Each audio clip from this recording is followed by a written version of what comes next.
Fighter community and YouTube watchers. This is the third installment of Let's Talk Records. And I got my ladies with me again. Miss LadySoul. Hey, guys. And the big yellow rebel. Looking real fly with the flowers. Yeah, like it. Thank you. You always bring the color. Hey, I don't know any other way to be. Oh, I know that's right.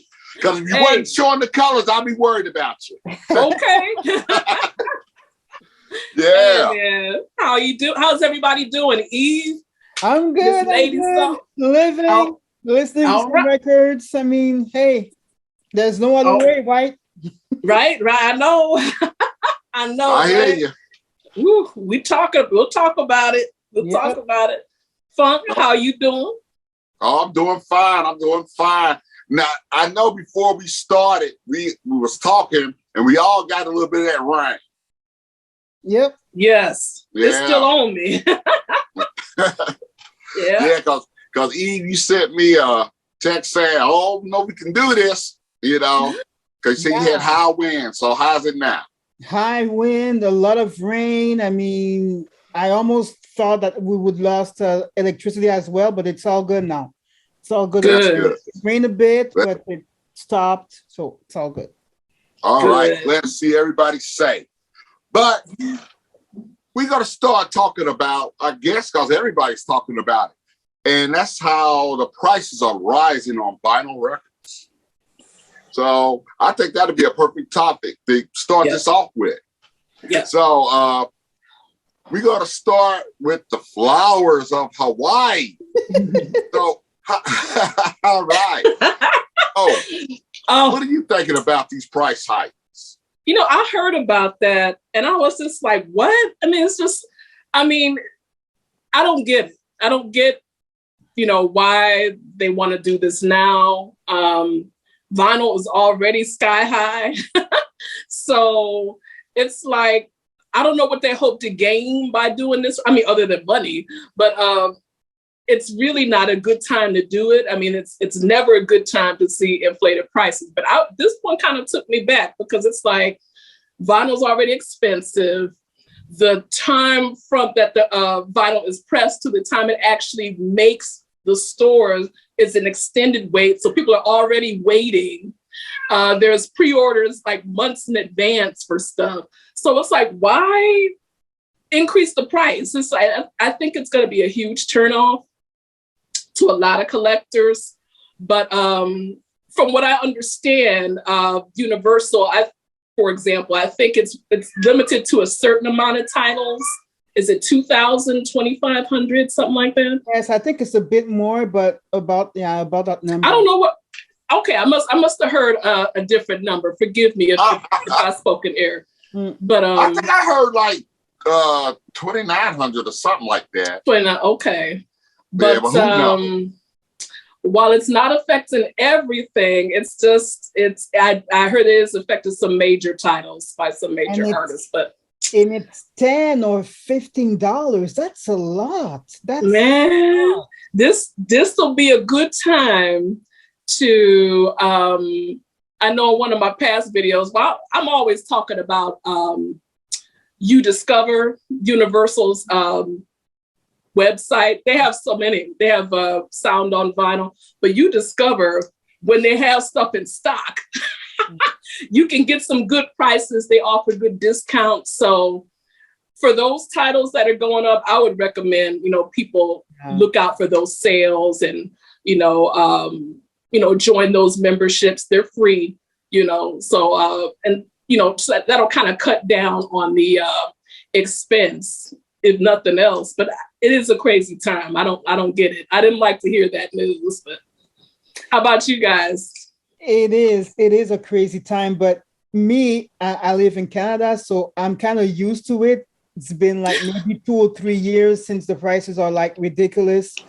But yeah, this is so depressing, man, because it doesn't only affect the new records, but I kind of noticed as well a raised when it comes to prices for used records as well, because like I told you guys earlier, I sent to Funk not too long ago on Instagram a link of a video in a record a very big record store in Toronto that was showing some new arrivals when it comes to used records, and there was nothing like everything was like $15 and higher, and horrible.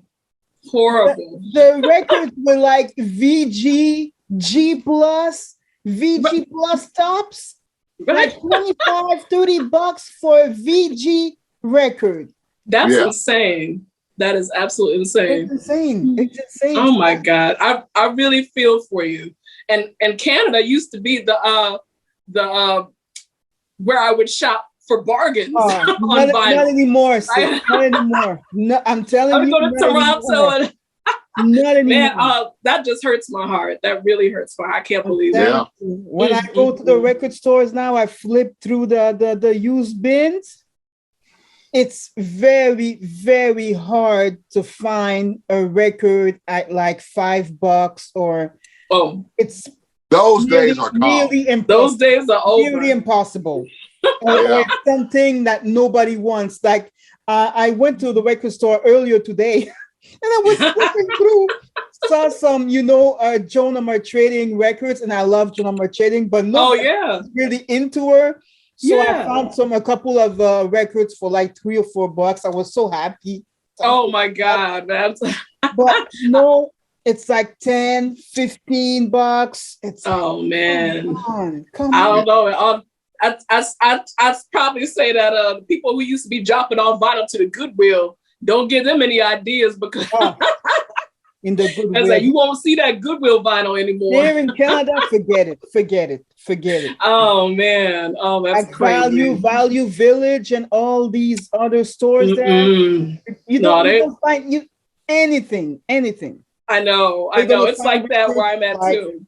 $15 or $20 as well. So they know now. They know how to get us. They know, right? No, things are getting scarce out here. There's inflation and whatnot. I know. Well, the last 2 years, people bought a lot of records, so they can't really say that it's because of the pandemic and whatnot. That's bullshit, because we bought a lot of records in the last 2 years. Exactly. Yeah, that's what's kept the whole industry moving, is the pandemic. Yeah. In my opinion, it's not only the fact that, yes, there's less no pressing plants, and whatnot, this whole thing when it comes to pressing and blah, blah, blah, blah, blah, blah. It's not only that. In my opinion, us as a vinyl collector, unfortunately, we are a big part of the problem. We are. Yeah. Oh, yeah. I agree with that. And I'm gonna show you an example, guys. We talked about it. Eve on the case. I know she is. This. Oh yes. Have you heard the news about the audio file pressing, the Mo file pressing of a Thriller? Yeah, they got the new one coming out. Yes, the one-step pressing at $100 US.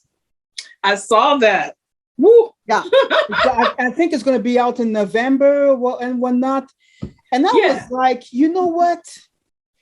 I have a problem with that.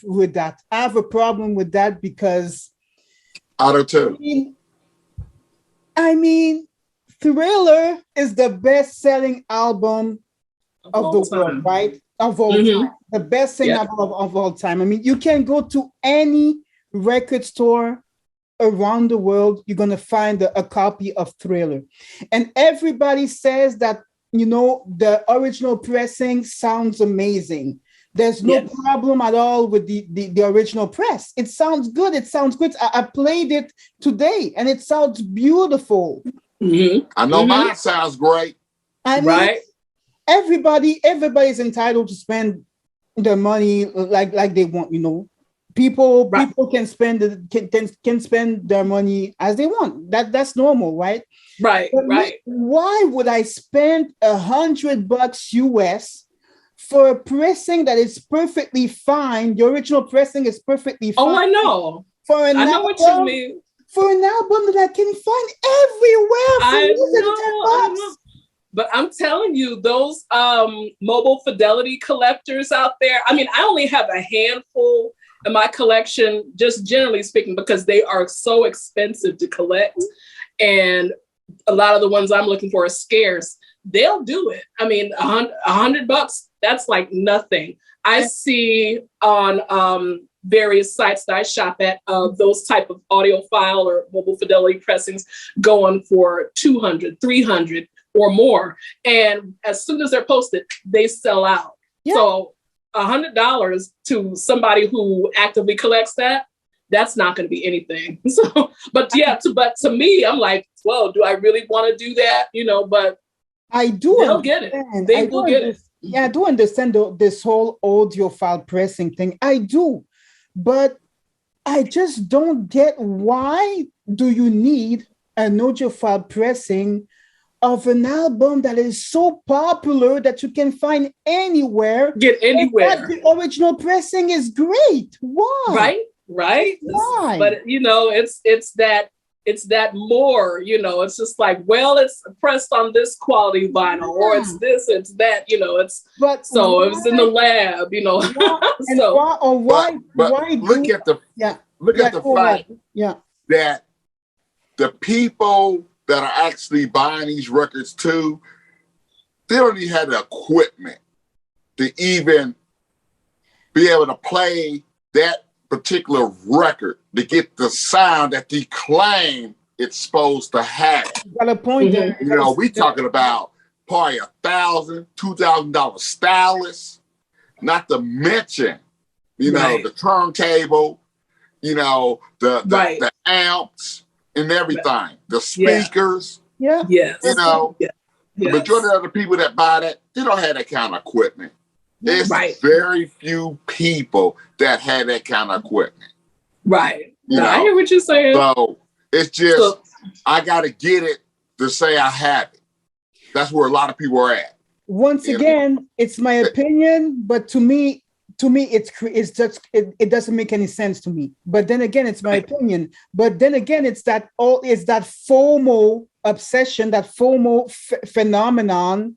Fear of missing out, that you have to buy every freaking thing that the industry is putting out. To me, it makes sense.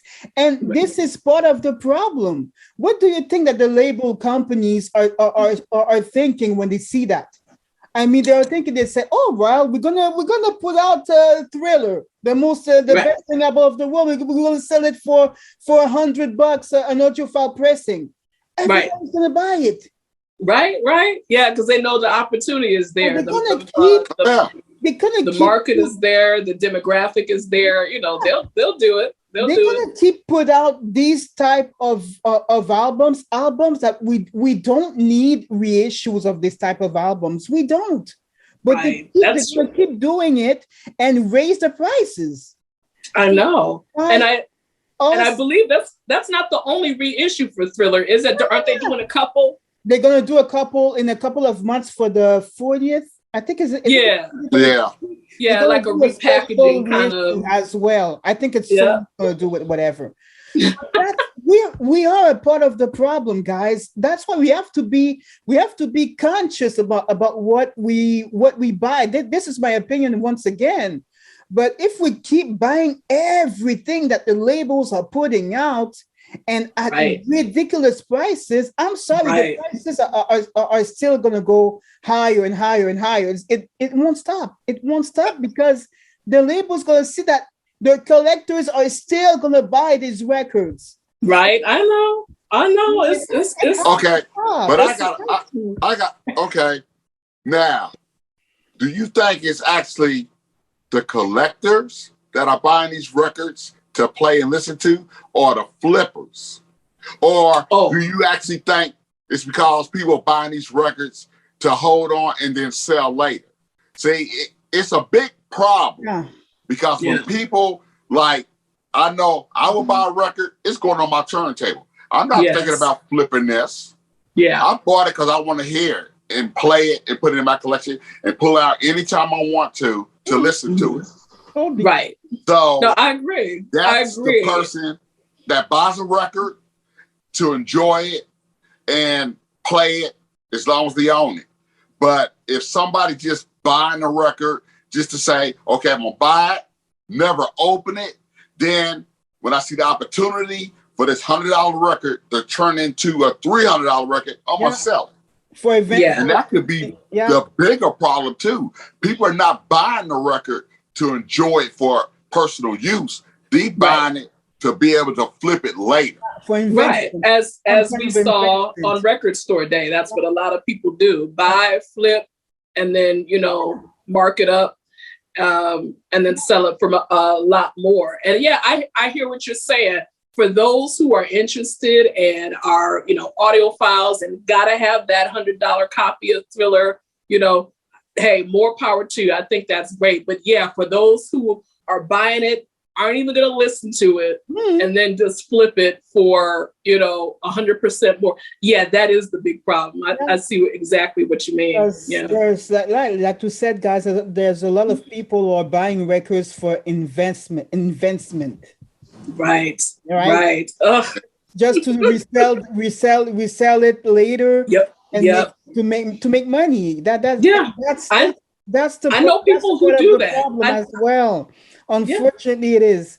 Unfortunately, I'm part of a group on Facebook, like a vinyl collector, a group on Facebook, and I was talking. I was talking about that issue with the Michael Jackson's Thriller.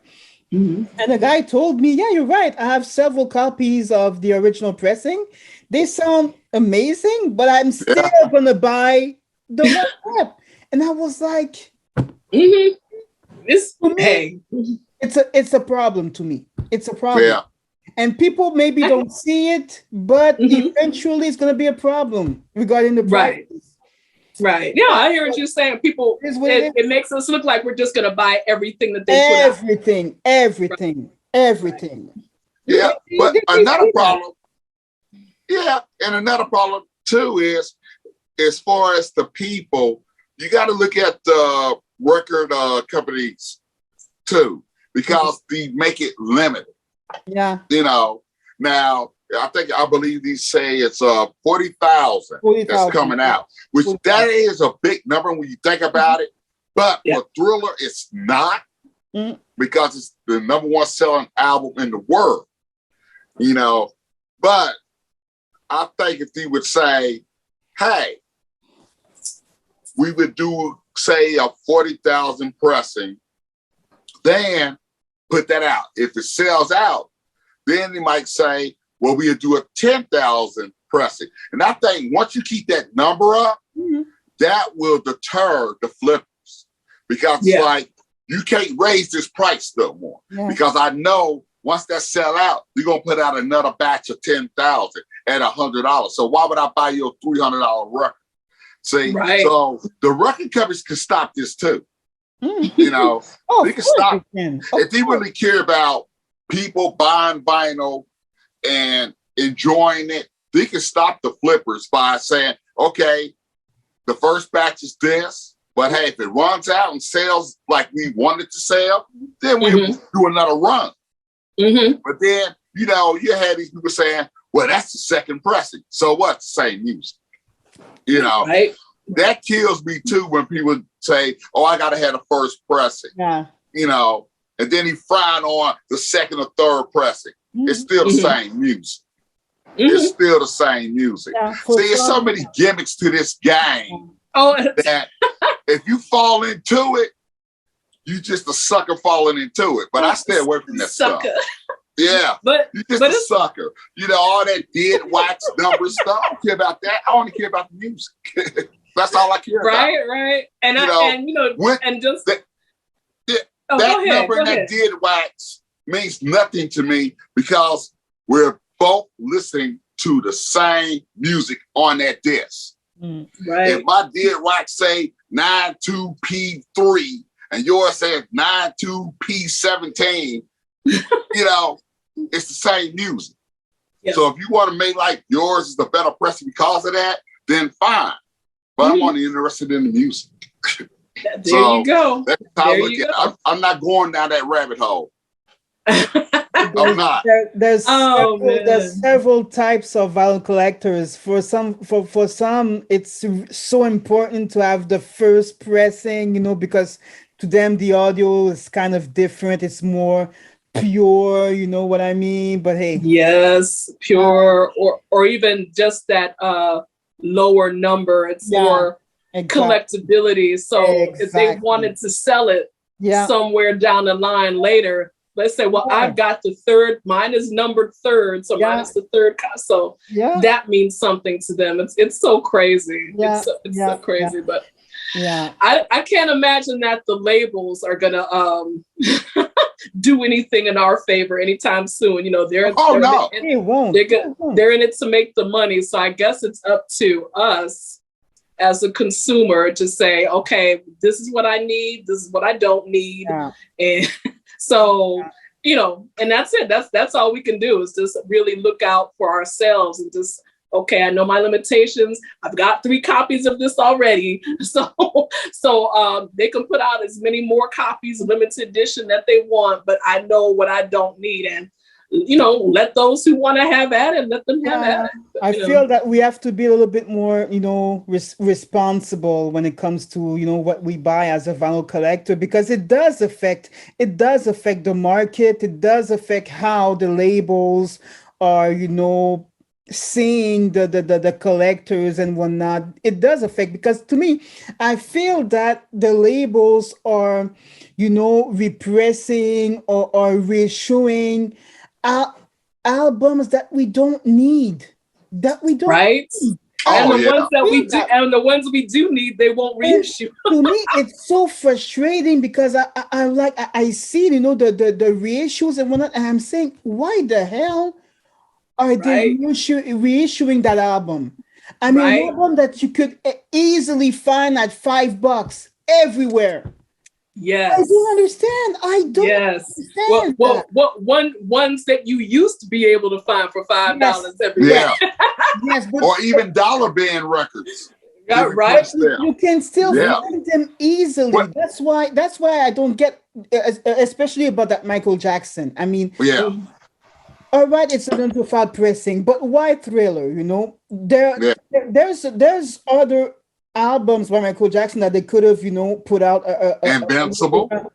Invincible. Or this one, History, which is a compilation. Yes. This one is like History Continues. It is not, because I think the History was like on 3 discs. Yeah. I remember, about many years ago when vinyl was in the toilet and they couldn't sell copies of History. I bought a copy of History on gold vinyl. It was like $7 because it was just going to get thrown out. So this is when vinyl was, nobody was thinking about vinyl at that time. Now, the 3 LP box set, it goes for like $500 on this. Yeah. Look at it on this stuff. Unbelievable. Why don't you guys release a reissue of History? It is a compilation. I mean, people would have buy that album easily. It's a compilation. It's Michael Jackson. Yes. No, that is something that definitely could stand a reissue. Thriller. I was like, why Thriller? Yeah. Right. An album that you could find everywhere. Literally everywhere. $100. Literally every record shop in town is going to have some kind of copy of Thriller. And why do a one step of it? They could have done, a regular 45 RPM pressing, MoFi pressing, which is still good at $50 or $60 or $75 tops. Right. Why do a one step pressing, $100? One step pressing of Thriller. To me, it blew my mind. I'm sorry. They could even did it like he did to Cyndi Lauper when he came out with, what was it, True Colors and So Unusual. I mean, I seen them on Mo Fidelity, the Silver. They were nice pressings too, and they were like $30. Yeah, they were. If you try to go for them now, but he came out, they were like $30. At the time of the release. I see what you're saying, but I I just don't know. I just don't see the logic in that. I don't understand it. I don't understand it. Well, they see the logic, and it's because they know that most other people don't have logic, and they just run out here buying this stuff. And the thing about it is, it's not even instant gratification. What if, somebody really wants to have that? It's $100. They got to wait till November. Yeah. It's just like they can't even capitalize on it right now. So it's, you know, somebody wants to do like an impulse buy. Yeah, man, I do want that. I want to throw that on my turntable. Man, you're like months out. You can't even enjoy it right now. I just feel that, they're putting on stuff that we don't need. Stuff that is so available, still so available, and they put it out reissues after reissues. But why? I know. Giving us stuff that we need. Right. Albums that needs actual reissues. I know albums that have been forgotten, that need reissues, artists that have been forgotten, who, they need to look in their catalog and do a complete overhaul and do reissues. They won't do that. We need a reissue of One Step of Tapestry. I saw, did they put out a few months ago, Carole King's Tapestry at $125. Wait a minute, what?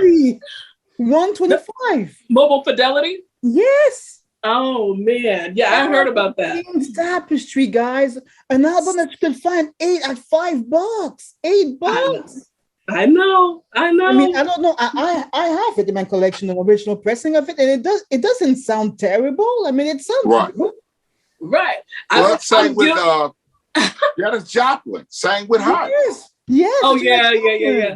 They came out with so many different pressings for Pearl. I saw that Mobile Fidelity.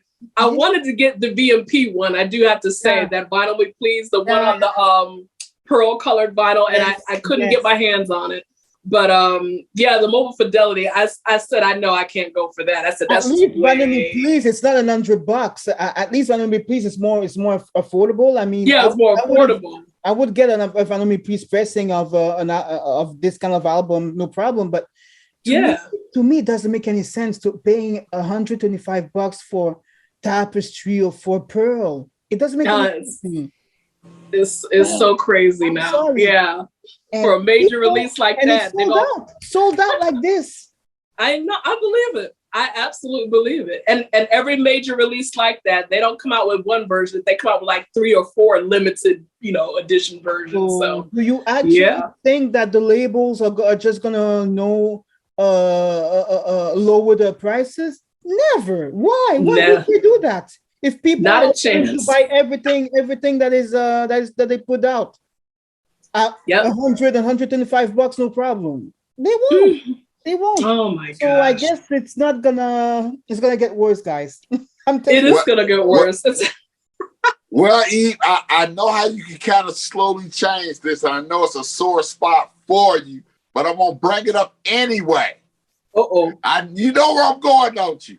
Where? Hey. If you started letting them know about purchasing some of these babies. Oh, yeah. Well, yeah. CDs. I know that's a sore spot for you. But let me bring this up, though, about CDs. And it's going to go along with what you was talking about. The pressing so much stuff we don't need. Okay? I kind of feel that way, too. Mm-hmm. But think of what they're not pressing. And the only way you can get it is on CD. Is on CD. And I'm gonna show you something. I don't know if y'all familiar with this artist here. Mesa? No. Is that Mesa? Oh yeah. Oh, I love her voice. Yeah, Mesa. I'm not familiar with her. Okay. None of her stuff is on vinyl. Oh, I know. Yep. And if you know this woman, you know she can sign. Mm-hmm. Yep. She can sign. And this is just a few. I didn't pull all of them. Right. But she got so many things out that you would never hear this woman's voice unless you buy a CD. Mm-hmm. That's just it. That's just it. That's true. And I'm telling you, Eve, you a vocal girl. You love vocals. I understand, my brother. You hear this, sister? I understand perfectly what you're saying to me. But yeah, this is a problem because it depending on the genre. You're not gonna seek like R&B. It's really, when it comes to R&B, modern, recent albums. You're not gonna see them since the 90s, for example. You're not gonna see them on vinyl, which is sad, but it is what it is. But for me, if I start to buy CDs again, I'm screwed because I have no place. Right. The storage. But I don't think you accumulate that much if you just buy the ones you truly want. The thing is, I'm not really into CDs. I mean, I love vinyl, man. As a physical format, I just love vinyl. So I told myself last year, I told myself, you know what? I'm not gonna buy CDs. I mean, even if it's from an artist that I really, really like, if he doesn't put out his album on vinyl, I'm not gonna buy it. I'm just gonna stream it, and that's it. I feel both of what you're saying. Each one of you, I totally get it. Funk, I know we talked about it before because, right. And I have to remind myself, if I don't consciously go out there and look to see if something's on CD, I'll forget about it because I have to remember not everything is going to be put on vinyl because of the constraints, the time, so the market, but they can fit it on 2 or 3 CDs, so for a particular artist, like I like dance music, I like dance remixes. They're not going to put all that on vinyl. So yeah, very, very often the vinyl is the highlights version. But if you want the complete album, especially for new releases, you have to look for that companion CD release. So you got to buy the CD release if you want everything. So Eve, I know what you're saying, because it's just like, I have no intention of investing in buying CD racks and CD shelving and all that other stuff. I just can't. And I have CDs. Right. I can't start to. Oh no, I can't. Right. I can't. And mine are filled to the hilt and have stacks on top of that. So it's and they're also they've been saying in the press that CDs are back. So it's like physical formats are back. Yeah. First it was like they were telling everybody get rid of your vinyl. Then they were telling everybody get rid of your CDs. And now everywhere you look, they're saying it's all come back now. So it's like, it depends on the individual situation. I'm not going to be big on buying CDs now, but to be a completist on a certain artist, if I know it's not going to be on vinyl, I'll get the CD. I get it. And I agree with that. And I'm glad you brought that up. Glad you brought that up, Mikey, because I tell you, Sister Sledge, I love that group. Yes. The last album, and it's funny because I got it right here because you brought that up. Okay, actually, they got 2 albums. One was never released. It was the last one called Style. But one was released, and it was called African Eyes. Oh, wow. Check it out. Yeah. And this is it. And I've been trying to find that last one to be completed because right here, I have on vinyl the first album. Ooh. Circle of Love. Yeah, they were so young. The second album. Love that cover. The third. Yes. The fourth. Beautiful. Fifth. Ooh, such a good cover. I love that one. Gorgeous. 6. Beautiful. 7. Man, love it. That's the one I need. That one right there. And now we back. Right back. So then, this was 10 years later. He came out with this after the last album. And then he got another one that's called Style, but I can't find it with a search warrant. But it just vanished. But I understand what you said about, being a completist on certain artists. Yeah. And that's the only way. He had to go CD on it. But I'm still looking for it might have never even been released. That last one though, but yeah. So I mean, I understand what Eve's saying as well, Yeah. But at the same time, that's why he got us. Yeah. Yes, of course. Listen, I'm spending way too much money on vinyl as it is, man. If I'm starting to buy CDs, I'm just screwed. So I know, right? I can't. You know what? You said if I go broke, I'd rather go broke on one format. Oh man. And I'm a huge fan of R&B, and R&B it's mostly on CD. So I know what you're saying, Funk. I do, but I just I'm right there with you, because I tell you what, Silk Sonic, I refused to buy it on CD, and I'm glad I didn't, because now it's coming out on vinyl. I saw that. Yes, thank goodness. Yeah, I was so pissed because I'm saying, here's a group reenacting the 70s music. Yep. And you can't put this out on vinyl? Right. A lot of people were saying that when they I see the CD, I walk right by. I said, I'm not buying that. I said, because that's what everybody was saying. 70s music, and y'all put it out on CD. Yeah. What else CDs out in the 70s? When they announced the release of the Silk Sonic CD on their Facebook page, everybody was mad.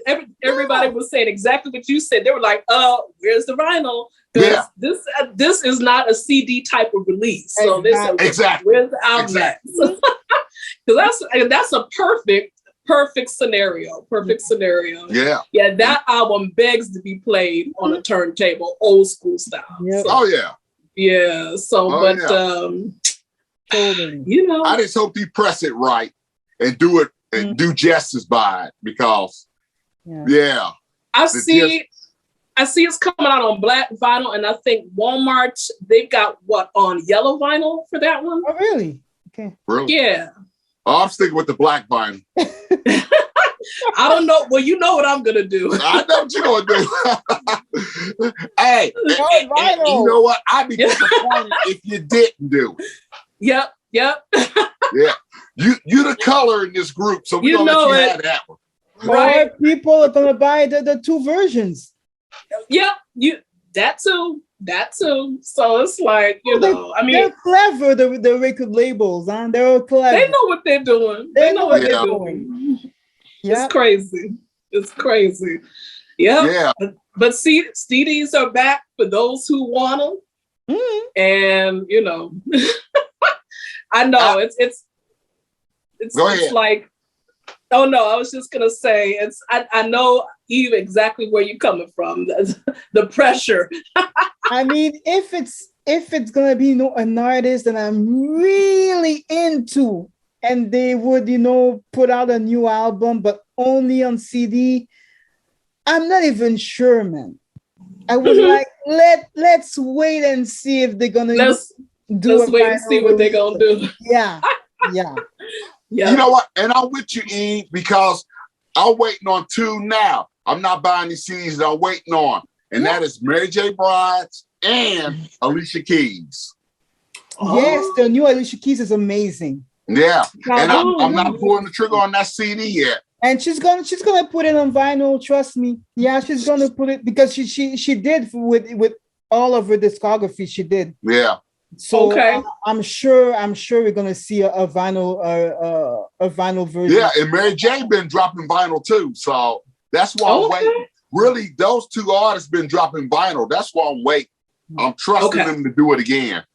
Okay. So, Yeah. but like right now, they got the CD out. That's it. Oh, yeah. Both of them got CDs out. They came out around the same time, too. Yeah. CDs. Okay. Yeah. Alicia Keys is But I'm waiting. very, very, very good. They probably will. I have no doubt that'll be on vinyl. It's probably just the hold up, just Yeah. waiting. Yeah, especially for Alicia Keys. I don't know for Mary J, but for Alicia Keys, I'm pretty sure we're gonna see a vinyl version of that album for sure. Well, that's what I'm waiting on. I waited for Silk Sonic. They didn't let me down, so I'm hoping to sign.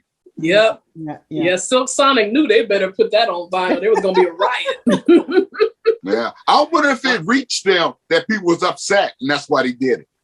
I don't know. Most probably. And now, because Silk Sonic it's a young and new band, so when it comes to the younger generation who are collecting vinyl, for sure, they must say, you know what, put that on vinyl, right. And I was gonna say, if nothing else, with all the price increase, and all that, it warms my heart when the younger kids are into it and they demand it. That's cool. I like that. Yeah. Oh yeah. So let's start with you, E. So what you been spending? What I've been spinning? Well, I've been spinning an artist who, in my opinion, is so talented, very talented, but yet very underrated. I rarely hear his name within the vinyl community, but to me is amazing. And that is Fantastic Negrito. Ooh. Are you familiar with that artist? Very I've cool. seen that artist, but I'm unaware of his music, really. Is very good. Is amazing. Is from Oakland, from California, and it's like he's a guitar player. I just love his music. It's like rock blues, but with soul R&B influences. Just amazing. Wow. It's amazing. I love this guy. So this is his album. This is his recent one that was in 2020. What's it called? Have you lost your mind yet? Yes, I love it. It's pretty funny too. Yeah. So it's amazing. Great. He got that 70s look going too. Yes. He's it's pretty. Yeah, I love his style. Love his music, man. It's just. Now is that a mohawk he's wearing? Yeah. He has a mohawk. Yeah. Mr. T Mohawk. Huh? Yeah. Love it. And he does a track with Tank from Tank and the Bangers. Oh, okay. Yeah, the track is called "I'm So Happy I Cry." So check that out if on YouTube. It's very, very good. So this one was released in 2020. Wow. I like that cover. And I have me too. This is the second one that was released in 2018, if I'm not mistaken. I think 2018. Wow. This one is called "Please Don't Be Dead." Another great one, man. That is cool. I love his name, Fantastic Negrito. Check him out. Check him out, guys. He is so good. So I'd love to check him out. The covers look interesting. So yeah. And he's about to put out another album in a couple of months, which is called White Jesus, Black Problems, something like that. Yeah. Oh wow. Yeah. Check out that title. Yeah. That's brilliant. Yeah. Brilliant. So it's very good. I've been spinning his records. The past few weeks there. Yeah. I just love his work, man. I love Very cool. Very cool. Yeah. I have to check him out. Fantastic Negrito. Yeah, he's good. He has released 3 albums. I don't have his debut on vinyl, but his debut is good as well. So yeah. Okay. Cool. Now, and you said, oh, go ahead. No, I was just going to ask, are they still, how should I put it? Are you still able to purchase those albums that you just showed? Yes. Okay. Yes, they're all available on Amazon, everywhere. Yeah. Okay, cool. Yeah. Yeah. Okay. Because I hate when people show a record Yeah, and get I your juices know. flowing, I know. but then all of a sudden it's like, oh, it's discontinued. You can't get it no more. Yeah. I'll be like, why you show it then? I know. Yeah, but no, they're pretty available. They are available, still available. Yeah. Oh, Yeah. that's cool. And you said he did something with Tank and the Bangas? Yes, he did on the recent one. He did a Right. track with Tank from Tank and the Bangers. Oh, okay, because I know that's your group. They got something new out too, right? Yeah, Is it out? Did it come out this week? Yes, it did. It did. Okay. Yeah. All right. Funk has it. I did. Yeah, last week. Came out last week. Yeah. Yeah, was it Yeah, right here. Red is that Balloon. the Red Balloon? Yes. Awesome. I can't wait to hear that. Yeah. I knew you were on top of it. Oh my God. I gotta catch up with y'all. I didn't get beautiful. mine yet because I pre-ordered it on their website because I wanted the limited edition. Is that the red Yeah. one? Yeah, Yes, the that's red the pretty one. one. Exactly. Yeah. I'm waiting. I'm for old school, so I just grabbed the black one. I know that's right. Man. You said just But- give me the music. But I'm jealous though because she getting the red one with the autograph. Yes, I Oh, the think, autographs. I bought the autograph inner or something like that. Yeah. Oh, cool. Yeah, I saw that. I've been following them on Facebook. I saw Yeah. that one. Good for you. They're so good, man. They're so good. They're so good. Thank you. Yeah, they are. Yeah. All right, man. Yeah. Good stuff. Good stuff. Okay, All right, Miss Mikey, honey, what are you spending? Man, I haven't been spending that much. I've been trying to keep my head on straight. But but I've been buying just a couple things here and there. I'm still, my wallet's still on the mend because so, but just a couple things. Basically, this is one of the more recent ones. This is like, I guess you call it a repress because it came out, then it vanished. You couldn't get it nowhere unless it was for a ridiculous price. So this is Pat Benatar's Icon. This actually came out in February of last year. Are you at kidding Walmart. It came out, and if you blinked, you missed it. And I missed it. I didn't even know it was. I never seen it. Right. Oh, never heard about this pressing. It wasn't in the stores long enough. Wow. Damn. This came out in February of 2021. I found out about it. And of course, when I found out, they never stopped it again. You couldn't get it online. You couldn't get it in the store. Only eBay and third-party sellers, they mark it up. Well, finally, somebody tipped me off. They said, hey, it's back in print. They said you might want to grab it. So I grabbed it, Walmart's website. It was regular price, no price increase. So this is her, the Icon series. You might have seen that at Walmart. Yeah. That's another thing. That Icon series, anything that comes out with that series, for some reason, it just automatically goes out of print. Sticks, Icon, when they did the Icon series on them, No Doubt on it, it's like they don't stay around. They do a press. Because they started doing that Icon with CDs first. Yes. Uh-huh. Yeah. Right. And when they went to vinyl, there were like immediate sellouts and they wouldn't press anymore. And I don't know. Mm-hmm. But I just knew that I wasn't paying a crazy amount for this. I said, I'm going to wait.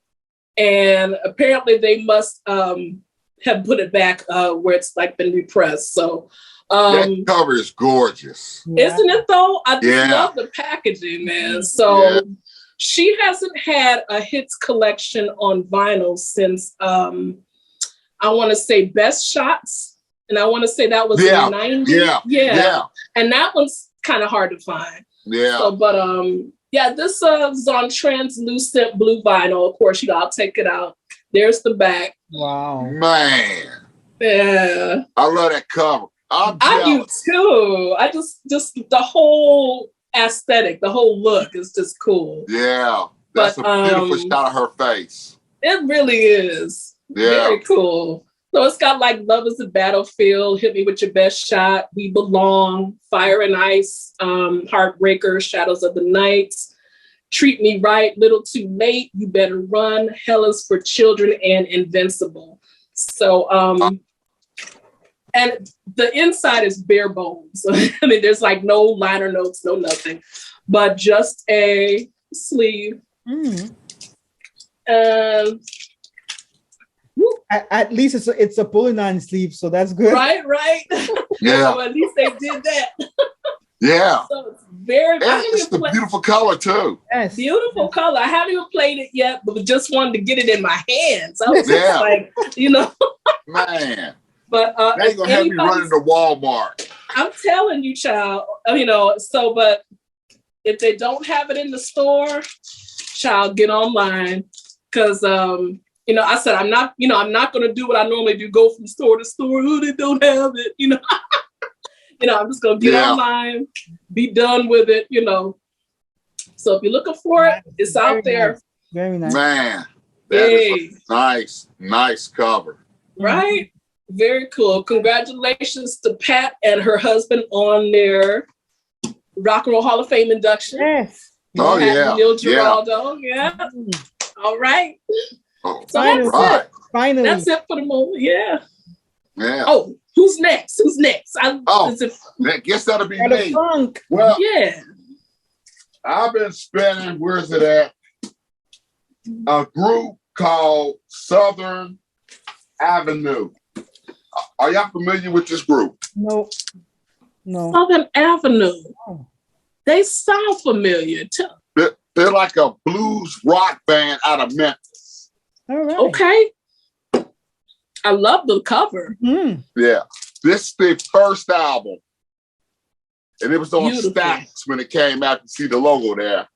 Oh, they're on Stax. Oh, you know it's good then. Well, this album's on Stax. Mm-hmm. And they're like a blues rock band. I mean, they do funk, rock, blues type music. Love it. And this is the first album. And this came out in 2017. 2017? Yeah, What? 2017. Wow. Never heard of that band, Southern Avenue. They sound familiar. Like I've seen them perform on one of the morning shows, I think. Oh, okay. And this is the first album. So I've been spinning this. Nice. And very cool. Second one, Southern Avenue, Keep On. Okay. Oh, wow. And this came out 2019. 19. Uh-huh. I gotta get on the Southern Avenue train. I gotta find out what's going on with them. I mean, the vocals, these girls can sing. Awesome. Let me. If you had to compare them with anybody, who would you say their style is reminiscent of? Southern Avenue. Oh, I compare to anybody. You know what? I wouldn't compare to nobody because I think they hold their own. Mm-hmm. I really do. I won't compare to nobody. And I think it's because these two women, they can sing. You know, and the band is very strong, backing them up with the vocals. Yes. And that's why I wouldn't compare to nobody. Okay. Because they definitely had that combination that you really just don't see when you think about blues, rock music. Right. Just the makeup of the band. Well, I definitely want to check that out. They sound like they're very unique. Yeah. So how many albums do they have? I would just say they're just Southern Avenue. Yeah. I wouldn't try to put them next to nobody. Not that they like the icing on the cake. It's just the fact that when I play these records, I hear them and I don't think about nobody else. Right. If that makes sense. So no, I get you. So their style, it doesn't evoke anybody else because they're they're unique. So that's good. Because I listened to their first one, then I got the second one, and then I just picked up the third one right here. Okay. Well, they got a third one. Yeah. And I guess that's why I made that statement I made earlier. Now, this came out in 2021. Mm-hmm. Yeah. And this is called Be the Love You Want. I like that. Yeah. That's a good title. Yeah. And this came out in 2021. And they just got their own side. So should we start with the debut or with the last one? If you want to get into this is the last one. Okay. And the debut was right here. It was just the self-title. Which one is the best one in your opinion? Oh, the best. I'm gonna go with this because when I heard this, and when the second one came out, I grabbed it and I enjoyed it. Then when the third one came out, I enjoyed it. So if I had to pick one, I'm gonna say it's the first that turned me on. Okay. But because it's the first that kept me going back to them. And I will say all three I love. Are they? And you can still get these. Good. That's what I was going to be out there. All right. Because they're not that old. Like I said, what's that? 2017.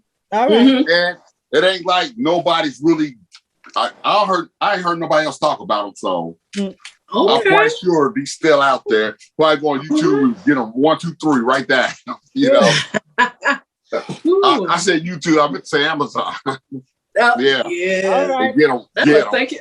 All right. Thank you for the introduction. I want to check them out. Oh yeah. If you like that blues rock,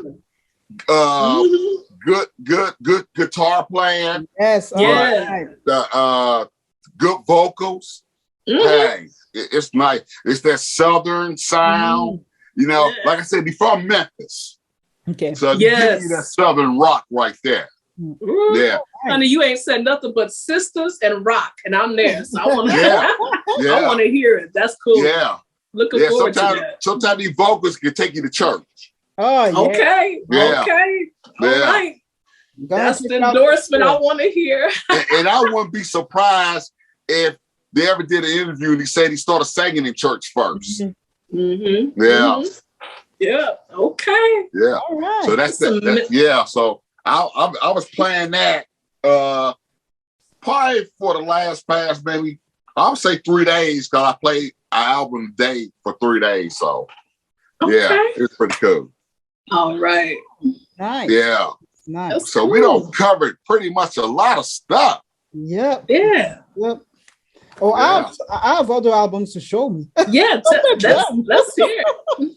All right. I went to see a show last Saturday. Okay. Which was I really enjoyed it. And I'm rocking the t-shirt actually. And it's a band called Black Pistol Fire. Oh, cool. Yeah, it's a blues rock, garage rock band, a 2-member band. So talented, just a guitar player who is the lead singer and the drummer. They are amazing. They are from I think they're originally from Canada, from Toronto, but now they are based in Texas, if I'm not mistaken. Okay. So yeah, I've been playing their albums a lot. They've released, I think, 5 albums. I only have 2 of them. 5 albums? Yes, 5 albums. Yes. Whoa. Yes. They've been doing their thing for quite some time, but yet still very underrated. But so the independent? Good question. I believe so. Good question. The reason I asked because I haven't heard of them really, as far as like mainstream. No, yeah. I think they're independent. I think so. Okay. Well, I got into. That's why I was shocked when you said 5 albums. I was like, whoa, 5 albums? I got introduced to that band from by Christina. So shout out the Vinyl Guru. Thank you. Hey, Sister Christina. Yeah, she introduced me to that band. I just love their music, so I've been playing their stuff. The Black past Pistol, week. Black Pistol Yeah. Fire. So this is their album from 2018, if not mistaken. It's called I think this one is self-titled. No, it's called Deadbeat Graffiti. And I like that cover. Yeah, Got and the squiggles, don't you? yeah, and the drummer signed my copy. It was very That's very cool. Oh wow. That's cool. Yeah, so Excellent. gatefold. Yeah. And then this is the recent one. I think it was released in 2020, this one. It's called Look Alive. Ooh. They got some interesting looking covers. Yeah. I'll tell you. So yeah, like I said, 2-member band. The guy, the lead singer, the guitar player is like amazing live. They are amazing. So much energy. So it's guitar and what you say, guitar and drums, that's it? Guitar and drums, that's it. That's it. And Wow. they are live, they are amazing live. Amazing live. Yeah. Okay. Can how many, what's the drum set? How many pieces are the drum they use? Is it a large set or a smaller set? I think to me, it's a large set. I mean, I'm not really, I don't know much. Like, to me, it seemed like it was a large set. Yeah. Yeah. I was just wondering why you said just 2 guys, you know. Just 2 guys. I'm telling you, just 2 guys. And it sounds like a big bang. Yes. Yes. Okay. That's why I was asking you about the drum. Yeah. You said guitar and drum, so I was wondering, was the drum a big set of, you know? If you check my account on Instagram, I put some photos, some footage of the. Okay, that's right. I saw that. Yeah, they're pretty good, man. They're pretty good. Very cool, man. I gotta get back into the live music scene. You know, definitely a band to discover. I mean, Black Pistol Fire. Whoo. Okay. Yes. If you like blues rock, garage rock, you're gonna like it. Yeah. Okay. Hopefully they'll be coming our way to the States. You know. They are. Yeah, they just finished a tour, like a world tour, I think. Yeah, they went. Right. Yeah. Europe, North America. Yeah. Okay. I'll be on the lookout. Yeah. Really. The concert season is heating up. Yeah. They are very good. Very cool. All right. So what you gonna do, Mikey? You gonna ride down to Cincinnati to the festival to see Janet? Say what? Are you gonna ride down here to Cincinnati? When is it? It's in July. It's in July. Man. Oh man. It seems like all those concerts I want to go to are not coming to my area. So it's like, we got Janet coming to Cincinnati. Yeah. We got Lady Gaga coming to every place but my city. It's weird. I haven't been in that concert frame of mind due to the pandemic, but I'm gonna see somebody or something. Mm-hmm. Yeah. I don't know if it's gonna be Janet, but we'll see who it's gonna be. But man, I would love to see that show, man. I would love to see Janet once again live. But like you said, Funk, I mean the tickets are kind of expensive to me. Oh yeah. You know, go to the States and whatnot. Oh, yeah. Are you going? It's gonna be going fun for me. Oh no. You're not going. You said, "Oh no." You're not going, Funk. I'm not going to see Janet. I'm not going. Well, you know, I saw Janet. When was she here? She was at River Band. Mm-hmm. And I saw, how long ago was that? Was that 2? No, it's right before the pandemic, about 3 years ago. Okay. And I mean, I was right there at the stage. I mean, I was seeing the beads of sweat on her. Wow. Wow. It was good. It was good. I mean, girl still has it. I mean. Oh, yeah. Girl No still doubt. got it. No doubt. Yeah. I mean, No doubt. all that dancing and moving, she wasn't even breathing hard. Right. She wasn't even breathing hard. Yeah. Ooh-wee. Girl is fit. She is fit. Yeah. I mean, she got to be on the treadmill every day because she was fit. I mean, all that moving and dancing, and I mean, she wouldn't. You know how sometimes you hear people breathing. Mm-hmm. You wouldn't even hear her breathe. I mean, she's phenomenal. Ooh-wee. I mean, I love that woman. She is phenomenal. I saw her a long time ago. I saw her for All For You tour, which is like what, in 2004. It was a long time ago, man. Yeah. I'm glad she's still out there. That's good. Yeah. That's good. Yeah, that's true. Well, she is definitely carrying the torch for the Jackson family after Michael. Of course. I'm telling you. Yeah. Right. And she is definitely carrying the torch for that family. Mm-hmm. Yeah.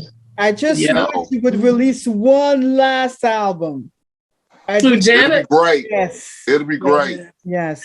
What is she her last album don't get no respect, and that was a nice album. It's very good. It's very good. Very good. What was the last one? That was you know she gonna reach for it. I know she got it right behind her. I had to walk across. Yes, that cover is gorgeous. Yeah, it is. Unbreakable. Yeah, that's true. You don't hear a whole lot of accolades about that one. That's strange. Beautiful. Yeah, it's not a bad song on that album. Nope. Mm-hmm. Very, very nice album. Very nice. Beautiful. But I might play that after we get finished with this. I was supposed to release an album called Black Diamond, like 2 years just before the pandemic. She was supposed to release an album called Black Diamond. Really? She never released it. So I don't know what's going on. Was Terry Lewis and Jimmy Jam producer? Good question. I'm not sure. Okay. Yeah. So she got that one in the vaults. Yeah, and she had a tour. She had a tour planned called Black Diamond as well, and really? canceled because of the pandemic and whatnot. Yeah. Wow. Yeah. That's interesting. It's going to come out. It's going to come out. I hope so. Her people probably told her, let's let this pandemic calm down because they want to get the money for it. So because I think so. Yeah, they don't want They don't want a half or full house or anything like that.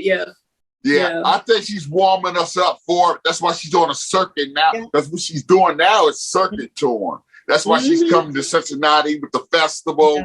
She's doing the circuit thing with a bunch of different acts right now. So I think she's going to do that. And that's probably going to be her farewell right there. That Black Diamond. I can see her doing that. Just like when Mike was finna do his last tour. I can see that happen. Wow.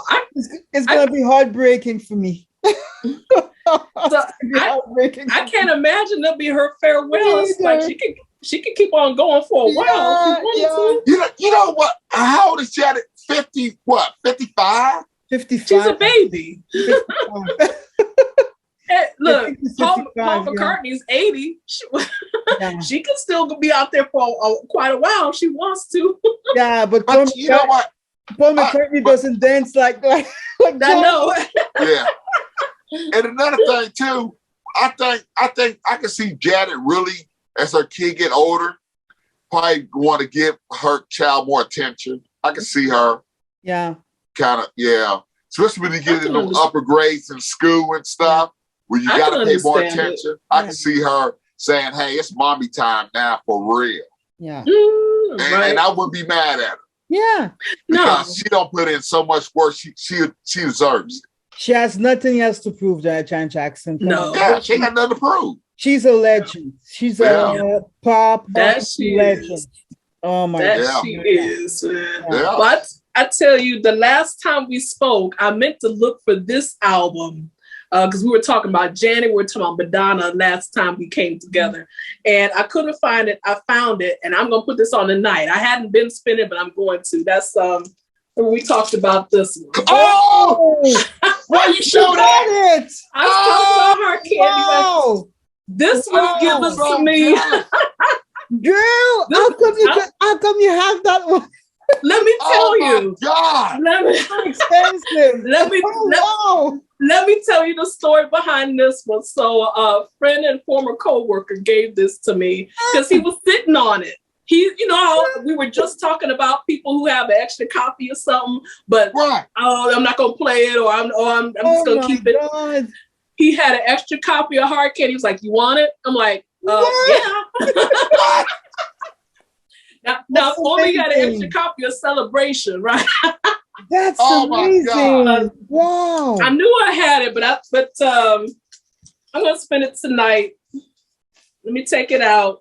Is it the one with they got the CD and everything? Yes, it's got the LCD through this set. Yeah. And deluxe gatefold jackets, candy colored vinyl discs. It's got the remix, exclusive DJ remix 12-inch for 4 minutes. So wow. Let's open it up. That's amazing. That's the gatefold. It's actually trifold, so I don't know if I can fit it all on here. Wow. But very nice. Oh. Very cool. And this was one of her albums that had to grow on me. Hard Candy, it didn't hit me right away. Yes. Right. So it took me a while. Liner notes extensive, but they're too small. I can't read them right now. So here's the bonus CD that comes with it. But still, it's nice to have that on vinyl. Wow. Oh man. Wow. One of the many. So jelly. but I'm happy for you. Yeah. So this is the So I guess this is the bonus 12 inch. Yeah. But I barely touched it. I think I played it once. And because but it's time to revisit it. And here's one of them. Wow. Yes. On that splatter vinyl. Very nice. Beautiful. And got one more. Hang on. Now that's what they should be repressing. I know it. See? I know it. Well, let's hope they do with her reissue campaign. Yes. But you know what they'll do? They'll repress that and it'll be black vinyl only. Yeah. Oh, don't say it. Don't say it. I see them doing it like that. Yeah. Don't say it. No. Oh, but Mikey, it'll benefit you though, because if it's black vinyl repressed, guess what? Right. I need value would go even higher for that. Yes. Right. Yes. Yeah. That's true. That is so true. But that's the whole shebang. This was the Hard Candy. And I know it's got to be out there. Jealous. No, child. You got so many record stores down there where you are. I bet you somebody got it right now. I've been looking. It's so expensive, man. Only thing I ended up walking out of a record store with after all that looking was the CD of it. Well, that's what I started out with. I bought the CD and played it, and I was like, I'm not feeling this just yet. I'm not into that one, but like I would in no way deem this my favorite Madonna album. Oh no, same here. It's definitely grown on me in time for sure. Yeah. And the packaging, the whole aesthetic, I always did like that. Yeah. But man, she had some great songs on here. 4 minutes. My favorite one still is probably Miles Away. That's such a beautiful song. Yeah. Classic song. Look at me. I'm like I got this fan blowing up my nose, so I'm like, you're seeing all sorts of so but girl, we family, we don't care. But I think this is the kind of direction she kind of needs to head back in, like anything, or work with Nile Rodgers again or something. Yeah. Work with Nile Rodgers, or stuff she did here with Justin Timberlake was fine. That was cool. But who knows what she'll do? I guess she wants to. How old is Madonna now? 62 or maybe 63. Is she 62, 63? Yes, around that age, I think. Yeah, something like that. But she wants to seduce, she wants to attract the younger generation now. So that's why she's working with these, younger producers, whatnot. She's more into including some hip hop into a though, but I look at it like this. Don't embarrass yourself though. You get to a certain point in your career where you have to be careful. Yeah. Because you don't want to end up embarrassing yourself in the end. That's how I feel. I mean, Father Time is there for everybody. Oh, yeah. And it gets to a certain time where you got to kind of think of what you're doing and the material you're doing to the point where you don't want to embarrass yourself. And I hope she don't do that. I hope she don't go back and try to, would you say she's 63, 64 years old? Mm-hmm. And out here trying to act like a 24-year-old. Yeah. Don't do that. Yeah. It's like, yeah. I don't know what to say. Because this is a tough subject, because when I was coming up, she was my hero. I mean, I just loved everything she did. If anybody talked bad about Madonna, I was ready to fight them. I was just, I was ready to kill them. I'm like that about Donna Summer too. It's like, you talk about Donna Summer, those are death words right there. Mm-hmm. And I was the same way about Madonna, but it's just like, I think she's. But I think Donna Summer, to be honest, had a lot more sense than Madonna. Donna Summer had a lot more sense than Madonna. Right. You know what? And I think, maybe she's just going through, I don't want to call it a midlife crisis or anything like that. I think that she should do whatever she wants to do. I mean, she's always been that type of person, to just go out and do what she wants. I'm going to do this, I'm going to dress this way. I'm going to put out this type of album. She's known for doing what she wants to do. And that's great. But I think right now, I don't know. It's like, I haven't heard too much talk about a future album and what the plans are for that. I know Madam X, that wasn't necessarily the big release that, the label was hoping that it would be, but I haven't though, but you're right. But it's like she can do anything she wants. I just think if she just focuses, like leave the ass implants alone and all. I was spitting on this, but I'm glad you went there first. I was like, I try not to go, I don't post anything bad about her. I'll never say anything bad, but it's just like, okay, you had fun with the ass implants and all this other stuff.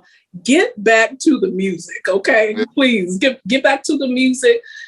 Nobody can write a hook like Madonna. She's a great songwriter. I think a lot of her talents get lost because of all the other stuff that's going on, and that's always been a case with her. She's contributed so much. She's so talented, but when these other things, the photos that you see now and the poses and things, and it's kind of stealing her thunder. She can do so much more at this age. And I get mad when I hear people say, "Oh, she should hang it up. She's too old." She's not too old. I mean, there's people twice her age, men who are still in the game. She could still stay in the game and still be relevant if she just focuses. She's a smart woman, great songwriter, great pop songwriter. I just think she needs to focus on that and less on the other, and to kind of save herself, because I hear what you're saying. To a lot of people right now, she is out here embarrassing herself. Right? Yeah. Yeah. So, like Prince said, at your age, that's your shoe size. Right. Yeah. And then it's a double-edged sword, because it's like the people who tell her to act her age. Well, what do you do at 62 and 63? What is the correct way to act? I guess it's different for everybody, but it's I agree with that because it's definitely different for an entertainer rather than just your average grandma baking cookies. Right. Which she'll never be. Cher will never be that type of person. So, but I think there's a way to still stay relevant and still attract a younger audience if that's what she wants to do. I don't think she needs it really, but that's what I was about to say, because her fan base is huge. Madonna's fan base is huge. So she doesn't really need to the younger generation, in my opinion, but she really tries, maybe too hard to I think so. There's like a generation. I don't know why. Yeah, it's like this. Yeah, it's almost like a slight desperation to stay relevant to the younger generation. And she doesn't need to do it. Yes. So, like, to me, the butt plants showed that. All these years, I've been watching Madonna, and I always thought she had a great body. She didn't need the butt plant. Yeah. Right. I never looked at her and saying, "Oh, she don't have a butt." I just looked at Madonna and thought she was always beautiful. Yeah. Right. I always thought she was aging well for a while and everything, like, so you get a few lines on your face, she was still beautiful, so, but, I guess in Hollywood, it's just, there's that mindset that I can't grow old the way I am. I can't grow old gracefully. I've got to do this. I've got to do that. And so, they, that's the mindset they have, unfortunately, some of them. But I'm just hoping that things kind of turn around, because I don't want her to be a joke either. And, if you look at some of her Instagram followers or anytime she posts something, they're making her out to look like she's a joke now. And she's not, but it's like she has to be conscious of this herself and just get back to the music and just, focus on what you do best. She's a great performer, great songwriter, just that's what would kill people at 62, 63. When they see you still out here turn out some quality stuff like that, and say, there's going to be nothing they can say about her. Once you get back in the game and start doing that again, put out a kick-ass album and stuff like that, people don't need to see you retire at 62 because you had ass implants, Yeah. So it's just like, get back out there, girl, keep writing them songs, do what put you on the map, what made you famous, she's having her fun. I understand that, but I don't know. It's like almost like Janet, where she doesn't need to prove anything else, but I don't know if anyone's told her that yet. But also Janet would never embarrass herself either. It's not the It's not the same. It's not the same artist, not the same, personality at all. Yeah, it's true. They're in the same arena, but two very different. Two very different. Artists. Yeah. I wish the best for my girl. I want to see her, continue to do well. She's, Madonna's already a legend. She doesn't have. I'm a fan of Madonna's. I mean, I had just about all her albums except for Hard Candy. I'm a big fan of Madonna. I'm a big fan. You said except for Hard Candy. Yeah, me too. Right. Oh, well, they might be reissuing that very soon. So let's I see hope what so. happens. I really do hope so. Yes, but I think about the Madonna that I grew up with, and so I'm never going to abandon her, because she's always going to be my girl. Oh no. I just look at some of the stuff now, and it's just like, yeah, I feel the same way. Yeah, but I'm never going to trash her, because oh no. That's why just that I have some concerns. Don't want to see her embarrass herself. That's why I said that. Yeah, I'm not gonna never trash her. I'm a fan. I just don't want to see her embarrass herself. That's all. Right. It will hurt me, because I love Madonna. Oh yeah, me too, man. Oh my God. When I was growing up, she was my whole world. Madonna this, Madonna that. Oh my God. So, but you know, I'm still going to champion her, but I just hope that she kind of, you know, tighten it up a little bit. Yeah. You know, so, but we'll see. Yeah. But I love these conversations about Janet, Madonna. I love it. Yeah. Two legends. Yeah. Yeah, you can't take that from them. There are definitely legends. That's right. Yep. Two ladies who helped to make MTV what it is. Oh man. Yeah. Oh yeah. Yeah. So, but and along with Michael, Well, we gotta like throw Michael in there as far as that MTV. Michael. Him opening the door for blacks to even get on MTV. Oh, you ain't kidding. You are not kidding. Yeah. He was it. Because who was it? Sony Columbia said that if you don't play him, we're gonna yank all our artists off of your channel. Yeah. It's basically how that happened. Oh yeah. Yeah. Yeah. We're gonna pull everybody out of here. Yeah. Yeah. So it was CBS, his label that did that. Yeah. So you know, and that was MTV. They had to be, you know, try to hide behind we a rock station. You know, that's like saying Little Richard wasn't rock. You know? So if Little Richard was still popping music out like that, came out with a video, okay, would you would have put him on there? Yeah. Right. See, you know, Jimi Hendrix, would you would have put him on there? Mm-hmm. If he was still living and threw out a video? Yeah. See, you know, they put rock out there now as white music, when in fact it was blacks that were doing rock. Right. You know, Little Richard, you know, Chuck Berry, you know, it goes on and on. And you just figure at the time, you just looked at it like, there was a lot of rock groups out there that were black, like Living Color, you know, 24/7 Spies, you know, Fishbone. Fishbone, There was a lot of black rock groups out there, you know.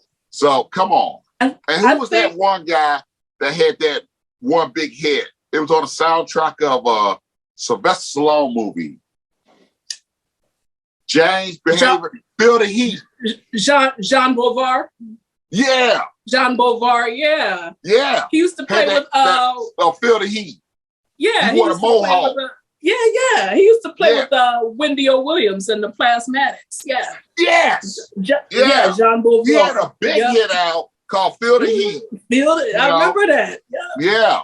I think that's what it is. There was that confusion, and there still is that confusion, because as the more rock went mainstream, that was the image that it took on. Like, you know, it took on the image that it can't be anything associated with black people. It's got to be, you know, dude with the long blonde hair and the guitar. That's what the image came to be. So any black, you know, contributions, you know, the pioneers of the genre, it's like it was automatically discredited. So it's just, and it still happens, you know. You know, I mean, take a look at the Rock Hall inductees. So anybody who's black and they get inducted, they don't belong there. It's just like, are you kidding me? You know, and forget about, it doesn't matter if it's rap or whatever it is. It's just like people still get uptight because of what their narrow definition of what they think rock is supposed to mean. So it's still ongoing, but all anyone has to do is open a history book and see where it came from. You know, and there wouldn't be any more confusion. So, but you know, here we are, still here in 2022, having to educate people on it. So, well, you better get those books quick, because you know they're trying to ban them. Better get them quick. Put them in your own personal library. Yeah, you know that's right, man. Yeah. So, but yeah. So, but yeah, that was right. You know, just going back to what we were saying, that Michael helped open some doors for that for sure on MTV, and Janet and all the ones that followed, Tina, you know, so and even Donna. Yeah, Donna. So yeah. Oh yeah. Interesting time. Yeah. It was. Yep. All right, Missy. Oh, it's me. All right, last album. I've been spinning the recent one by Robert Glasper. Ooh, yes. Black. Ooh, okay. This one is on colored vinyl. Yeah. Beautiful. Good. Unfortunately, this is the only one from the series that I have on vinyl. Oh, you don't have 1 and 2. I was late to the party, so hey. Oh. Yeah. But you can still get a 1 and 2 though, right? Yeah. I'm gonna try. The first one is kind of, you know, more difficult to find, but I'm gonna try to find them. But yeah, this one's pretty good. Very good collabs with her, Jennifer Hudson. Yeah, very nice one. Nice jazz, R&B with hip-hop. Very cool. Yeah. I mean, love Robert Glasper, and it's gonna be in Montreal in next month for the Montreal Jazz Festival. Oh, cool. Cool. Very nice. I'm gonna try to get some tickets because it's a paid. It's gonna be a paid show, but still, it's gonna be in Montreal. Yeah. Very cool. Now, I'm glad you mentioned Jennifer Hudson. Mm-hmm. Now, how do y'all feel about Jennifer Hudson? I don't think she's getting a fair shake as far as being in the music, as far as making records, versus it seemed like they just decided to say, we're just gonna put you in movies and you will make soundtracks, basically. Yeah. Rather than come out and try to get a hit record, a hit album, even. You know, it just seems like she's just the movie soundtrack girl, and that's it. The movie. I haven't thought about it that way. That's an interesting way to bring it up. I do understand, I do get what you're saying, Funk, because it's true. I mean, she has released how many albums? Maybe 2, 3? I'm not sure, but I think 3, and none of them even cracked the top 10. Exactly. Oh, I don't think so. And you know, this girl has some incredible vocals. So I don't understand why or how come she's not bigger. You know what I mean? Yeah. I guess I can't say. It seems like her biggest hits have been soundtrack. Yeah, Dreamgirls. Yes. Respect. Yes. Yeah. So far, I had not thought about that. Yeah. Yeah. You know, when you look at an R&B Billboard list or whatever, her name is never nowhere around on it. And it's just shocking for all that talent not to have a hit record. Wow. You know? Very interesting. Unfortunately, I don't know. Maybe she's not backed by maybe she doesn't have a good team behind her. I have no idea what's the problem with when it comes. I'll tell you what it is. I'll tell you what it is. It's the same problem that they had with Phyllis Hyman. I believe you could be so talented vocally that they don't know what to do with you. You know, Phyllis Hyman ended up being even bigger where? On stage doing plays. Doing some sophisticated ladies. And I truly believe that, because you look at now, as far as a lot of these people that are big superstars, let's just stick with, since we talk about the women, that the voices don't even compare to a Jennifer Hudson or a Phyllis Hyman.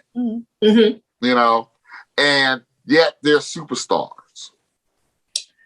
That is strange. And I know Phyllis Hyman, she talked about it a lot, and she, in the end, she was very bitter about it, because she wasn't getting that promotion and that she needed, and that marketing that she needed. And I think that's why they didn't know how to market her, because she was so adaptable. She could sing anything. You know, she could sing disco, she could sing R&B. She started out singing commercials. You know, she was doing so many different things.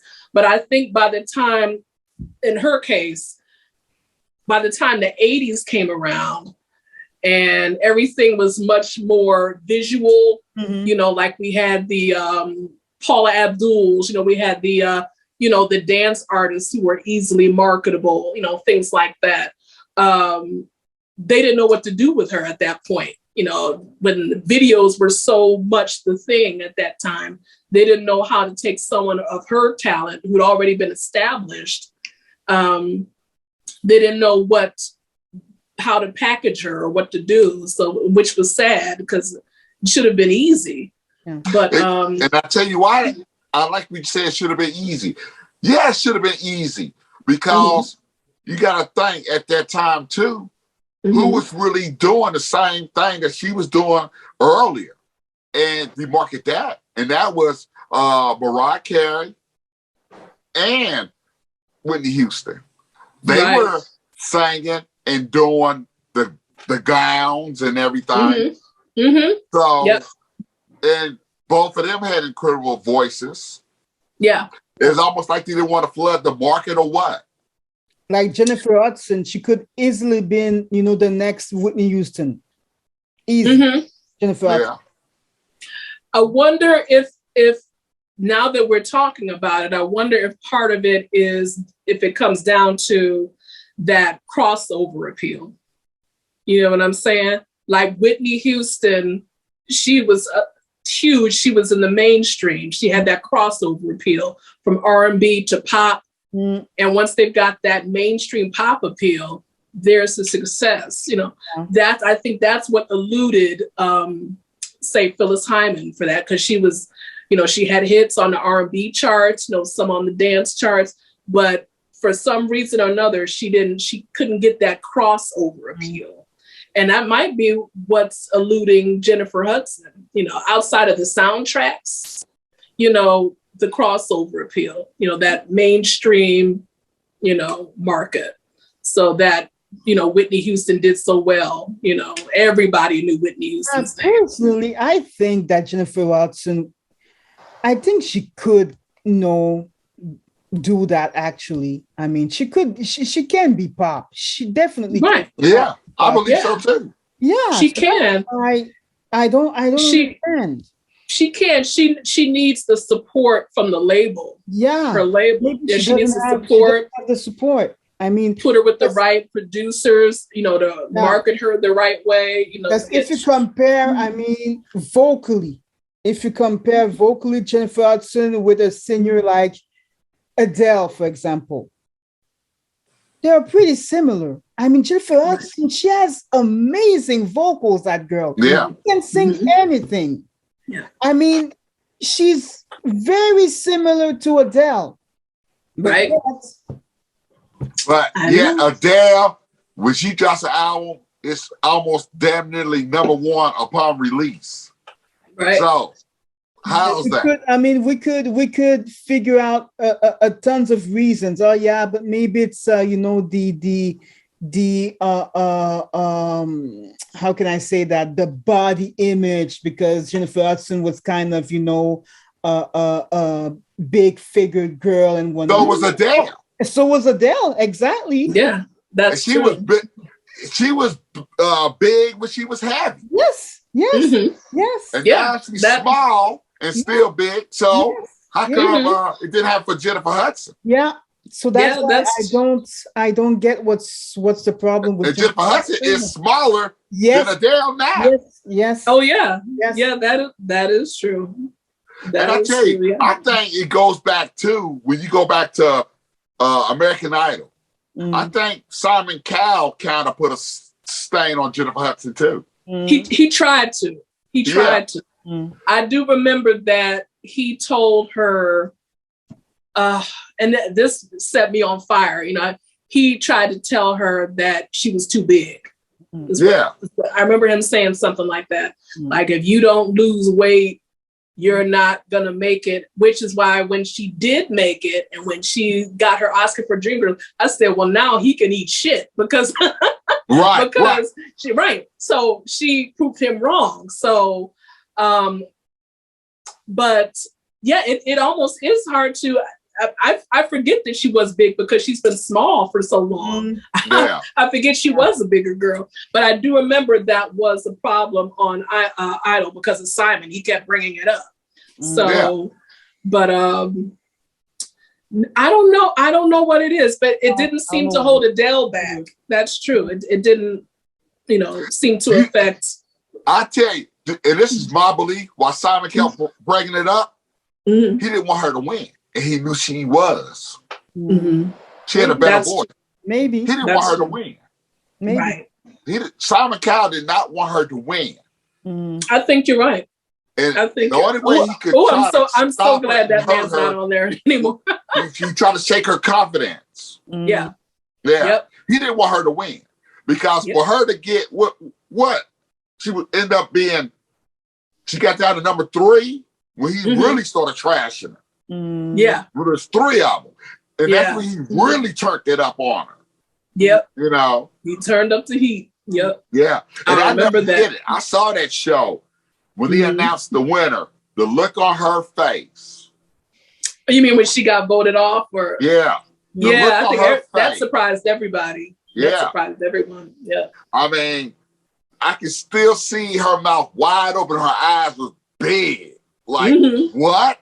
Because she knew. Yeah. I'm the best singer on this stage. She knew it, and everybody else did too. Yeah. But I tell you one thing, she showed me more of who she truly is when she won that Oscar, because she could have easily said, Simon Cowell, kiss my ass. That's what I would have said. I know that's right.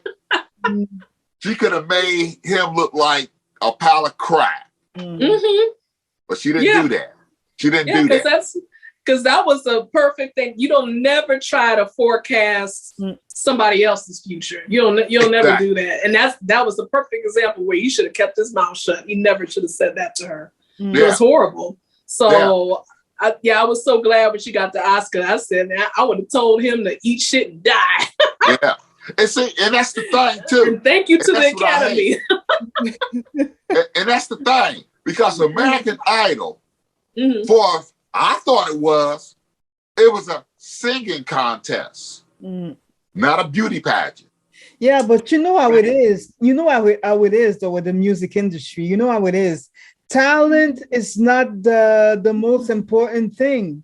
Right. It's not. Right. It's not the image. The image is the most important thing. So, I mean, there's a ton of, great vocalists, amazing vocalists, but because physically they're not appealing and they're not, then they don't have that physical, beautiful image, they won't succeed. That it is what it is. It's sad, but that's the truth. There's a bunch of beautiful women that we see as pop artists and whatnot who sing like shit. That we hear them everywhere. They are everywhere. But yes, they're beautiful, but they're not really talented. There's a bunch of artists like that. Right. You know what I always say? The artists today, put them in the middle of a black church and they'll really know they can't sing. Yeah. But you know what? I think it's slowly changing. I say today versus when, say, for example, Jennifer Hudson, when she was on Idol, the industry is creeping along. It's slowly changing. Thank goodness for like the Jill Scotts and the Lizzos and, come on, there's always been full-figured Black artists out there on the market. We know that. It's waiting for the rest of the industry to wake up and see that, somebody's size does not matter.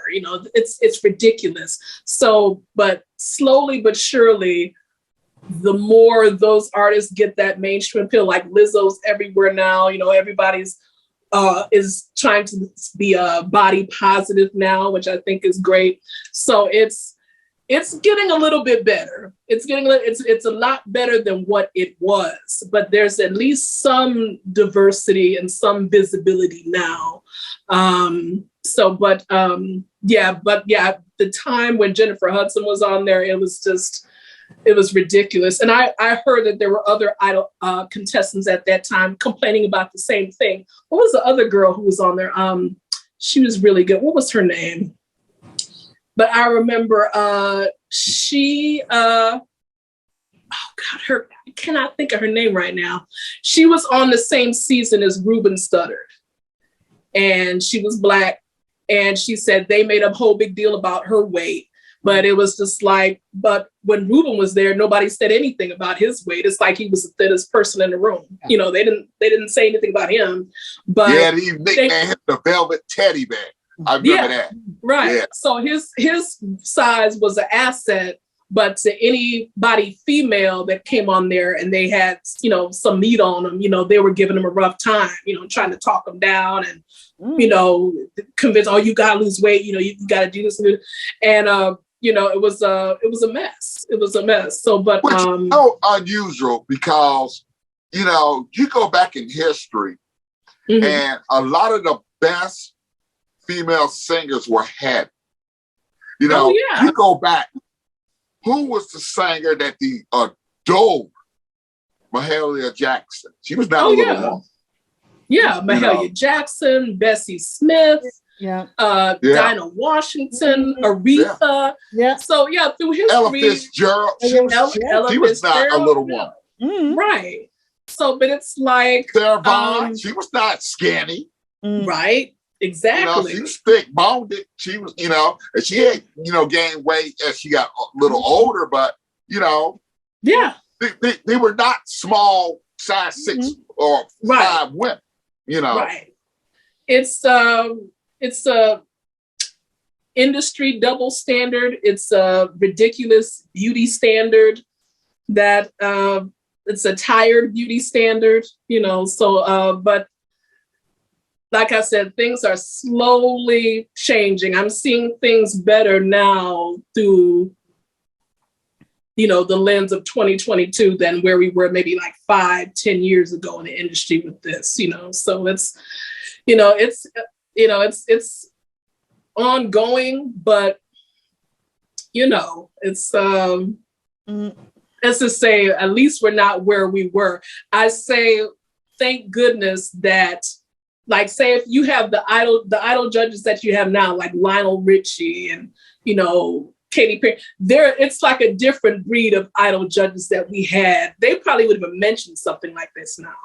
Right. We've got shows that at least focus on the talent. We've got The Voice, you know, where we see people of all different shapes and sizes on there, you know, and, you know, these little petty things, they don't matter, you know, because they're not looking at how big someone is or isn't. So, you know, like I said, things are slowly changing. I think, you know, given time, you know, we'll continue to evolve with that. But yeah, I see what you mean. At that time, they were trying to dog Jennifer Hudson initially with that.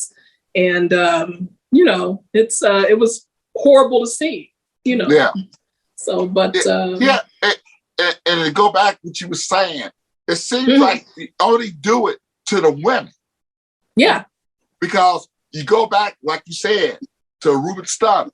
And he beat out a skinny white boy, Clay Aiken. Yes. And you remember how shocked Clay Aiken looked? I remember that. But I remember that season. Clay Aiken, he could sing, but Ruben was more velvet than he was. He was more smooth. He was Luther. You know, he was the second coming of Luther Vandross. Yeah, that's what they wanted him to be. They wanted him to be the new Luther. Yep. And so actually he should have gave a lot of credit to Luther too, because I think if it wasn't for Luther, he would have been counted out. Right. Because people saw that. You know, it's like, how can you deny him being a big guy when Luther is, Mm-hmm. right here, doing it for the big men. Exactly. But that's why I don't understand, because there's been a lot of big women that been holding it down too. So I don't know why he's so shocked of Jennifer Hudson being a little heavy. I don't know. I think it was because of, again, that whole mainstream thing. Like, it's okay for you to be big and heavy if you're an R&B star, but for mainstream stardom, they want you to be skinny. I mean, look at how they treated Ann Wilson.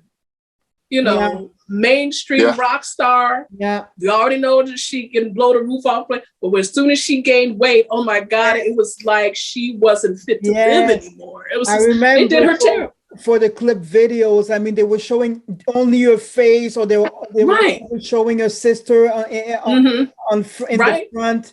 Yes. Yeah. And it was ridiculous. It was absolutely That girl has some crazy vocals, Ann Wilson. Oh man. I remember that in the 80s. I mean, every time we would see a video, a clip video, a hard clip video, we would always see her sister in the front, up front, and we only see her face or her top, not her body. I know it was just ridiculous. Yeah. She said, I remember she gave interviews and she said that she could be on stage, she could turn cartwheels and do this and that. They didn't care. All they saw is that she was fat. They didn't, it's like she was killing herself on stage, doing, and she could play a ton of instruments. I've seen her live, and she could do some amazing things on stage. But, critics and the press and those reviewing the concert, they wouldn't look at anything else other than the fact that she was fat. And it was ridiculous. This is the kind of stuff that played on Karen Carpenter. Karen Carpenter, she got in her mind that she was big because a reviewer came to see them and said she was fat. So, I mean, and that sets those wheels going. It's just like, where, you start second guessing yourself, and it's like you feel like your music's not good enough anymore, because now you got to be concerned about how you look. So it's ridiculous. But yeah, it's a little bit different. It's like if you're an R&B artist, and you're in that niche, it's like it's more forgiving. But it's like once you're projected for mainstream stardom, so it's like, it's like it's not acceptable. Yeah. So it's crazy. But I mean, look how they talk about Kelly Clarkson. It's unbelievable. Yeah. This girl is so talented, and like every time I see comments about her performance videos and things, all they talk about is her weight. It's like ridiculous. Yeah. But, that's true. It's got to change. It's got to change. So, Well, you know what? I will say this, though, in a joking way, though. Kelly Clarkson, she didn't help herself in that Wayfair commercial when she was at the microwave. Waiting for food to cook. I didn't see that. I didn't see that one. No. And the microwave goes off and she says, yes. And she goes to, I'm like, oh no, Kelly, that was a bad move. Continue Lord. Talking about the good things you're buying for Wayfair, but don't do that. Don't look like you're so desperate waiting for your food to get done out of the microwave. Oh yeah. I don't think I saw that one, but they that probably wasn't a good light to put her in. Said, no, we're not going to do that. Yep. Yeah. That's, oh man. I mean, considering that, hey, that's an issue that people are messing with you with. I don't know. Maybe she thought like if she do it, she would let them know that, hey, I'm who I am. So yes, maybe I like eating to the point I gained some weight. So I'm not going to let you think that I'm afraid to show you that I like to eat. If she had that in her mind, then kudos, Right. But if she didn't, it was a bad move. That's all. Oh man, it's just the hypocrisy of the music industry. never ceases to amaze me. Never Right. ceases to amaze me. But you know, a lot of the things that we see a lot of the veteran female vocalists talking about now, it's still going on, having to fight the sexism and the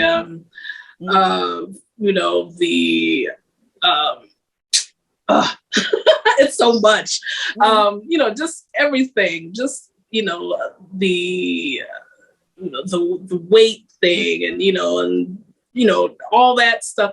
It's still happening. It doesn't matter if it's 1980s, 1970s. It's still very much an issue, but it's only slowly changing. So, well, it's just like Eve, when we was talking about the female rappers, how they always took a back seat no matter what, to the male rappers. Yeah, that's true. And I'll be honest, I enjoyed the female rappers more than I did the male rappers. Keep it MC Light, love them. Yeah. MC Light, Salt and Pepper, love them. Because Eve, love them. Eve, Little Cam. I always enjoyed the female rappers better. I enjoyed the flows better. And plus, I'm a guy, so hey, I enjoy looking at them. Right. Yeah. I like it too, because it's interesting for an arena which is so full of men. It's always great to hear, something from a woman's standpoint. So yeah, I think they are interesting. I love to hear it myself. There need to be a lot more. Yeah. The thing is, when it comes to female rappers, especially the more modern one, I mean the ones after the 90s and whatnot, I feel that there are two types. I mean, either you are the sexy chick, beautiful chick who only raps about her body, or a punani and whatnot, blah blah blah. Or you the conscious type of chick who looks like or more masculine, but yet your lyrics are like crazy. You have deep conscious lyrics, but yet you look like a man. I feel that there are two types of female rappers. I mean, I love conscious rap. I just love conscious rap.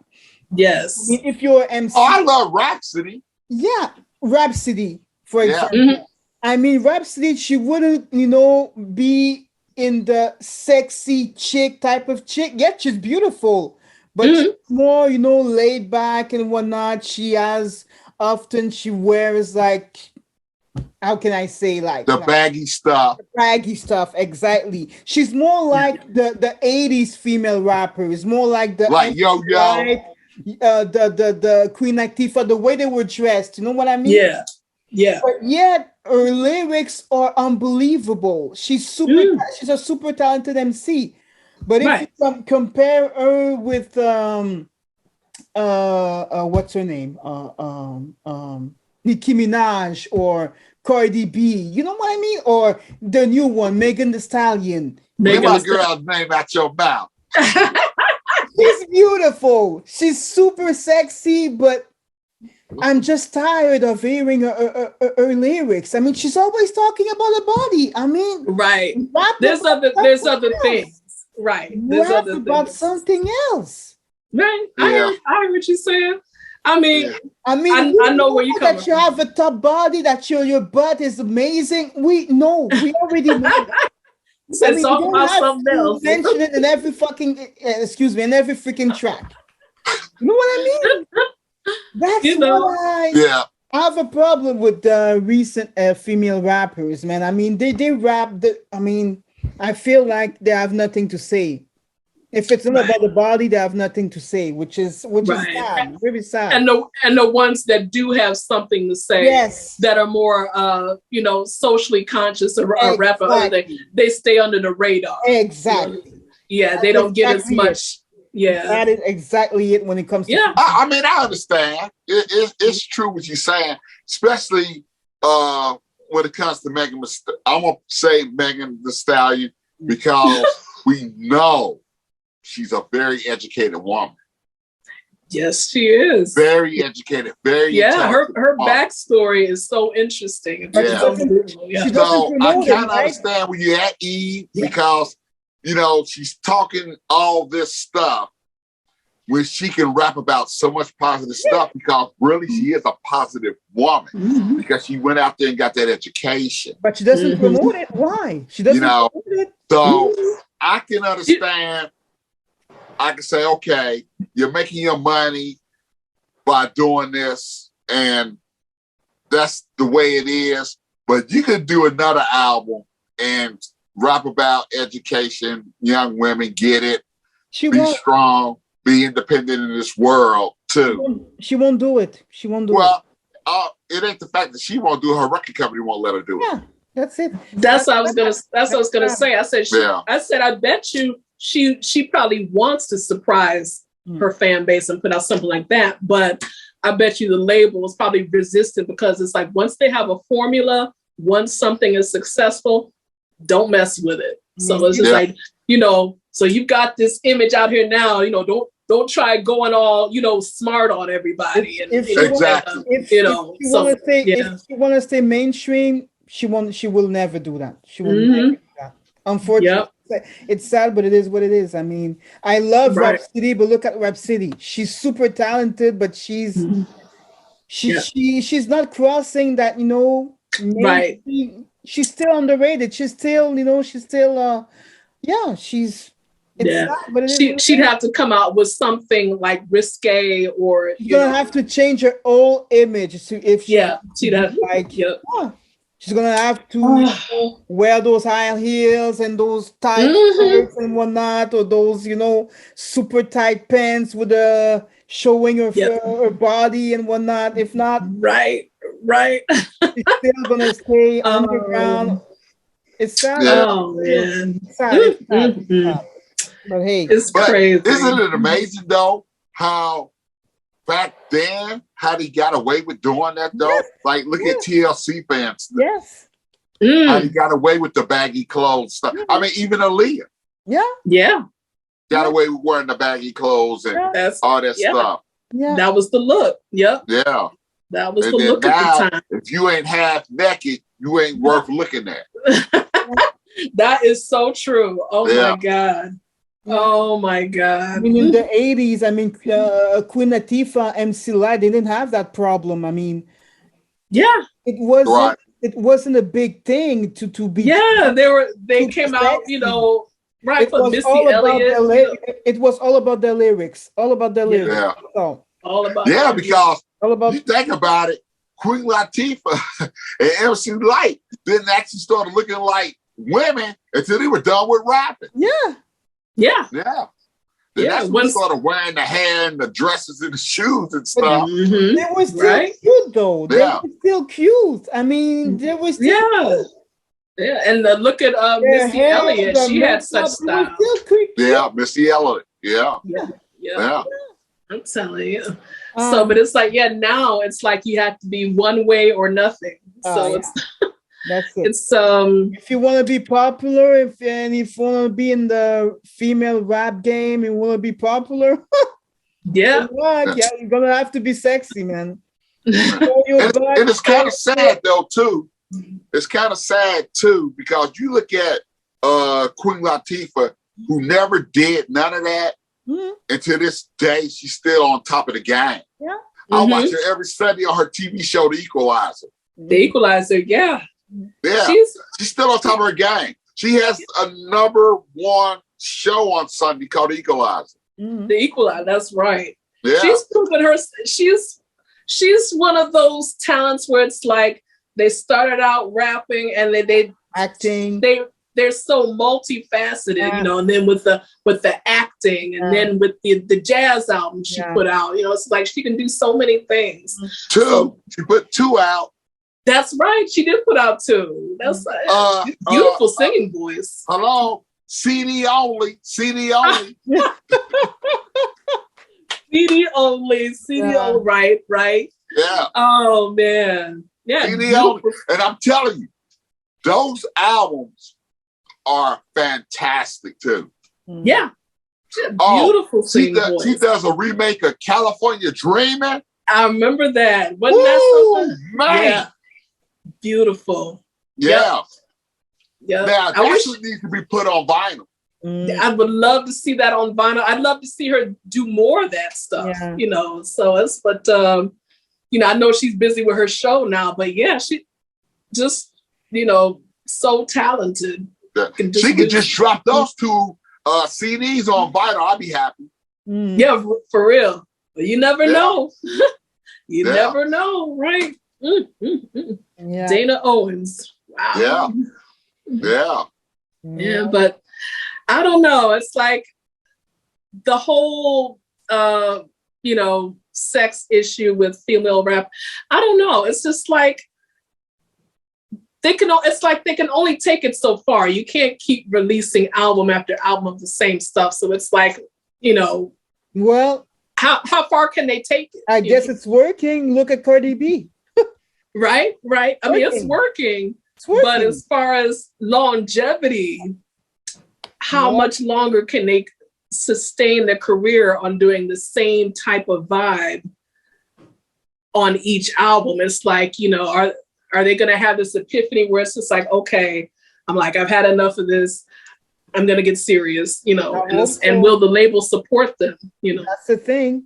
Okay. Look at this though. Think about this. How old is Carly B and Megan Thee Stallion and Nicki Minaj? They're still in their 30s, right? I think. I'm not sure. Yeah. I think maybe. None of them touching 40. I'm sure. No. Oh no. I think Megan must about be like early 30s. Still. Yeah, 30s. Yeah. You say early 30s?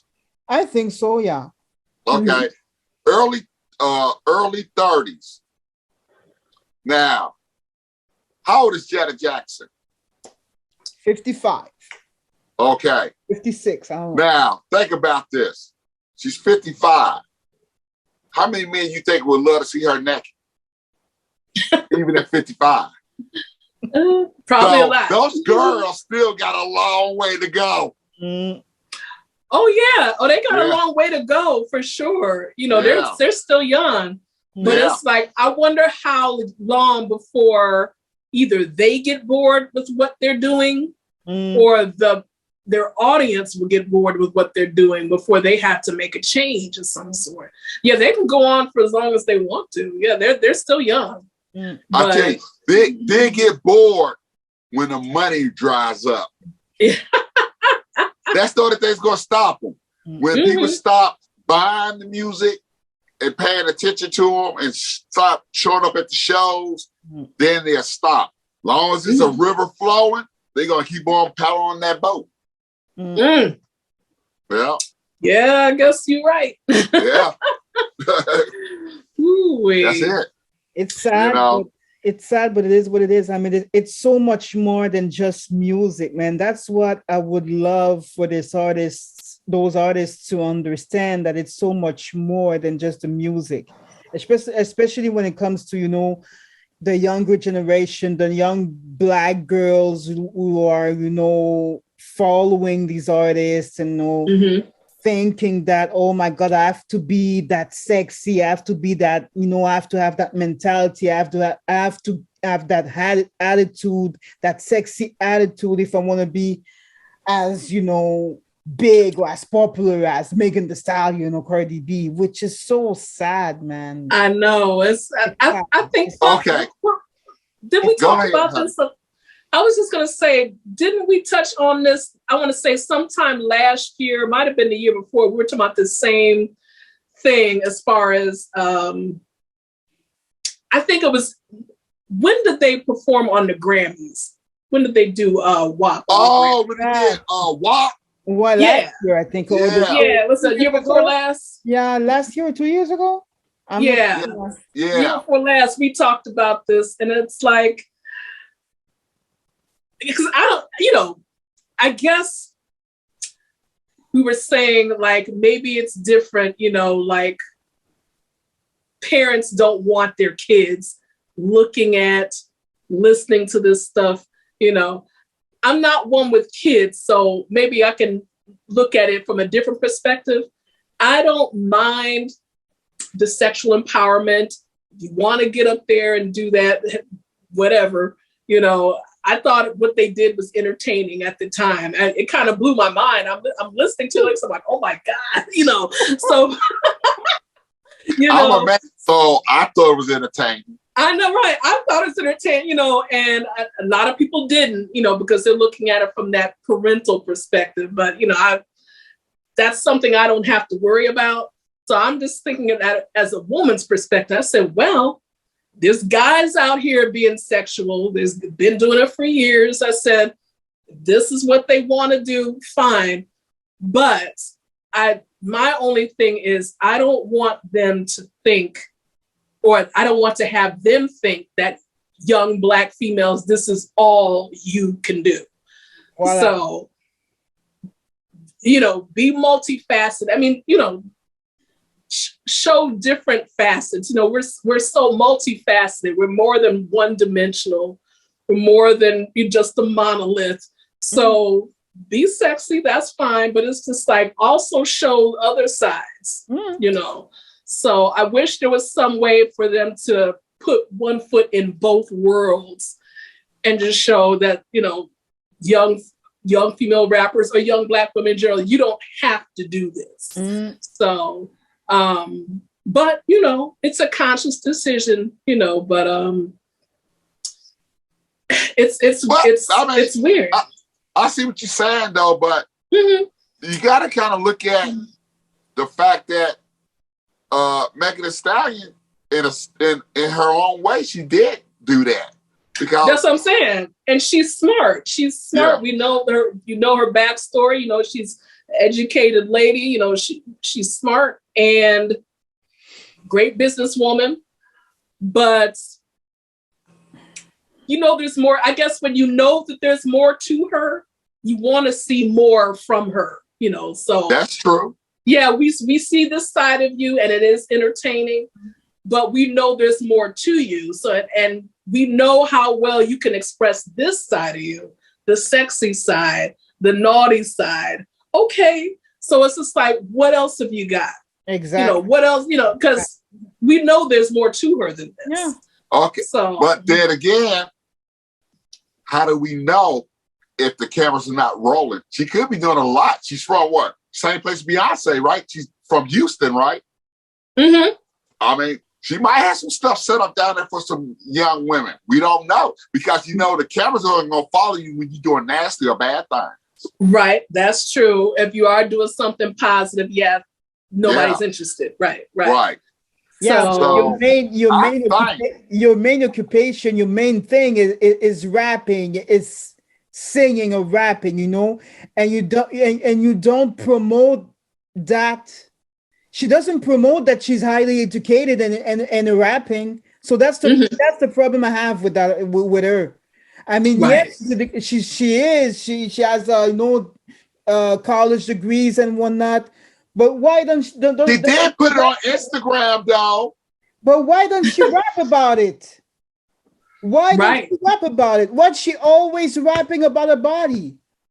About the amount of men she gets? I agree. I agree. That is something else that she should put into her art. Yes. You know, put into your music. Right. That's the first thing that people see. Okay. I want to defend her though, because I love her. And I want to say that we don't know what her contract consists of. I know you love her, Funk. I know you love her. We don't know what her contract consists of, though. Yeah. You know, maybe when that contract's up, she might start doing some stuff like that. No, but the thing is, when it comes to hip hop and female rappers, I mean, what's in right now, what's big, it's the sexy image, it's the naughty image, it is. Right. I hear what you're saying, and you know, I understand that this is their music, this is their art. They're not in it to be a role model necessarily, but yet they are. Yet they are a role model. Yeah. But and that's just how it is. You know, I guess just being a celebrity, you're a role model, whether you want to be or not. So, but that's all I say. You know, just given what she's capable of, I would like to see her do more. Not saying that she needs to give up what she's doing. You know, she does it well. She's entertaining, but right, she should incorporate those other sides of her so that, because when you do the same thing over and over, and this isn't just for female hip hop artists, this could be for any type of artist. It looks one dimensional.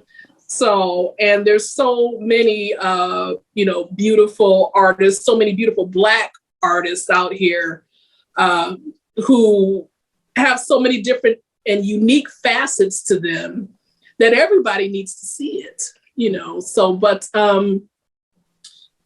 again, you know, it could be a label thing, you know. Yeah. They don't, you know, they want to present her in one way, and of course it is. It must be. It must be. You know. So I mean, and that sort of thing has been going on for decades with artists that struggle with the label, and they want them to appear one way and don't veer outside of that.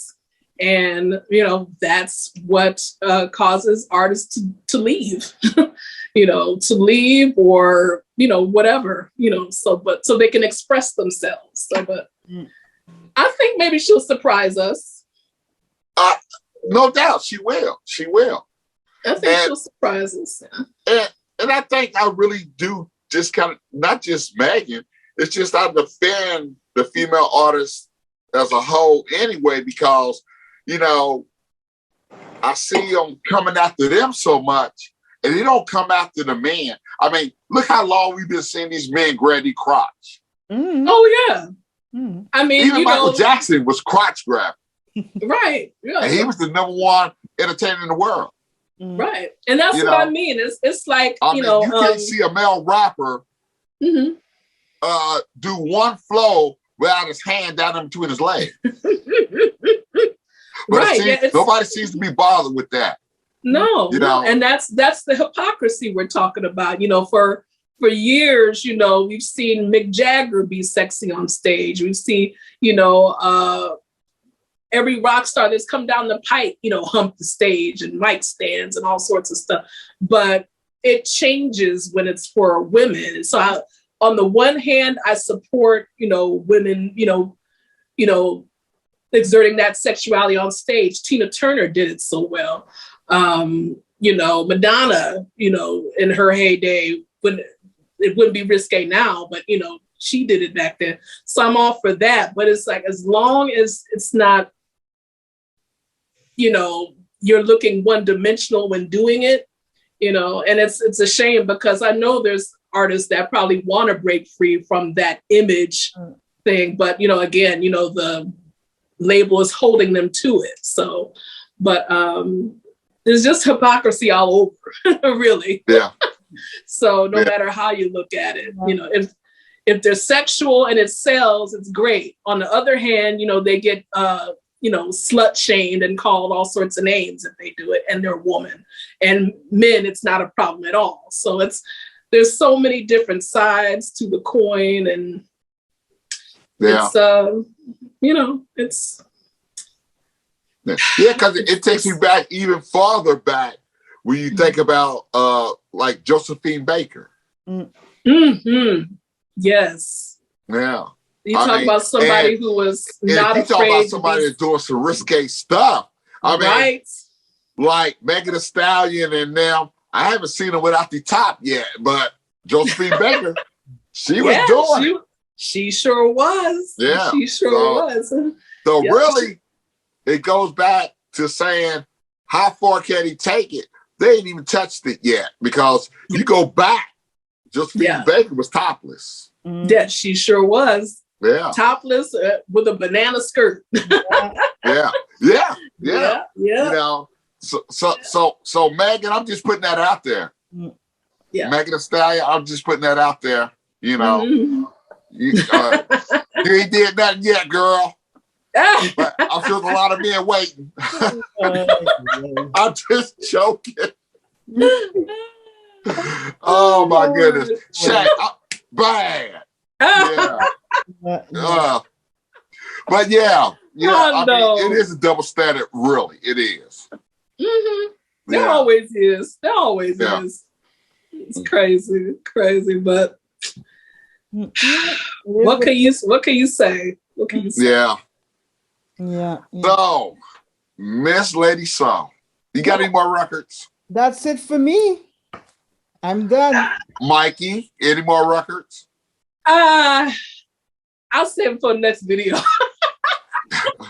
Let me see. Oh, are y'all familiar with this artist? Who's that? Kyle Dion. No. Sassy. Yeah. This is his second album. He came out with another one called Suge. Mm-hmm. He's R&B, real talented, real nice music, vocals and stuff. And I'm trying to get his first album. I missed it. This is Sassy. His first album I like better. I heard it, but this is a nice album as well. R&B. And the other one, Suge, it was red, and the vinyl was red, and the cover was red. This is blue, and it came on this blue. Oh, wow. Yeah. Oh, that's gorgeous. Yeah. Beautiful. But very nice album. And it's out right now. It came out last week. This one came out last week. But his other one came out last year. What's his name? His name is Kyle Dion. Kyle Dion. Yeah. Okay. What kind of music? R&B. Okay. R&B music. Cool. All right. I would say R&B pop like, but more R&B. Awesome. And this came out, and I know, and I'm shocked I'm shocked both of y'all didn't get this, but it just came out, so you can still get it. What's this? Which of them probably gonna hit me over the head that I didn't tell her? Oh. Anthony Hamilton. Oh, wow. On vinyl. Love is the New Black. That's what it's called. Oh, yeah. Okay. I heard that title. Oh, my God. All right. Yeah. Check it out. This dropped Friday. Interesting. This dropped yesterday. Check out that cover. Remember I told you I was on my way to the record store? I was going to pick this up. I'm going to check that out for sure. Wow. And I tell you what else dropped. And I can't believe you're not on this, Mikey. Who? What? Jasmine Sullivan. Oh, yes. Yes. Oh, what? Yes. Oh, my God. That came out yesterday? Yes. Oh, wow. I heard about that one, but yeah. Check that. Okay, I'm going to have to pick it up. I'm going to have to pick it up. Oh, man. Yes. That is nice. This is a good one. And I tell you about this album. She got some interludes on here. Yeah. And I'll, woo! You know what I'm talking about, don't you? What? Mikey, she got some interludes on here. Some interludes, okay. It should be a little rated X somewhere down there. Yeah, it's a beautiful album. Beautiful. Yeah, it is. Wow. Yeah, it is. All right. I'm on it. On it. Oh, yeah. Definitely have to get that one. Yes. Okay. And I tell you who else dropped the album. Oh, man. Esperanza Spalding. Oh, my God. She had a new album. Wow. Yeah. Did it come out just this past week? Yes. Oh, my God. Nice. Let's see. Hold it up. The title is crazy. It's called Songwrites of the Carrie Live. This is the title right here. Let's see. Songs, right? Okay, Songwrites Apothecary Lab. Okay. Yeah. Wow, I love that cover. Mm-hmm. Yeah. That is beautiful. All right, I got to get caught up with Esperanza because I've been out of the Esperanza loop for a little bit. I got to check New it out. record set. What? Yeah. Oh my God, 2. Yeah. I haven't played this yet though, but I can't wait.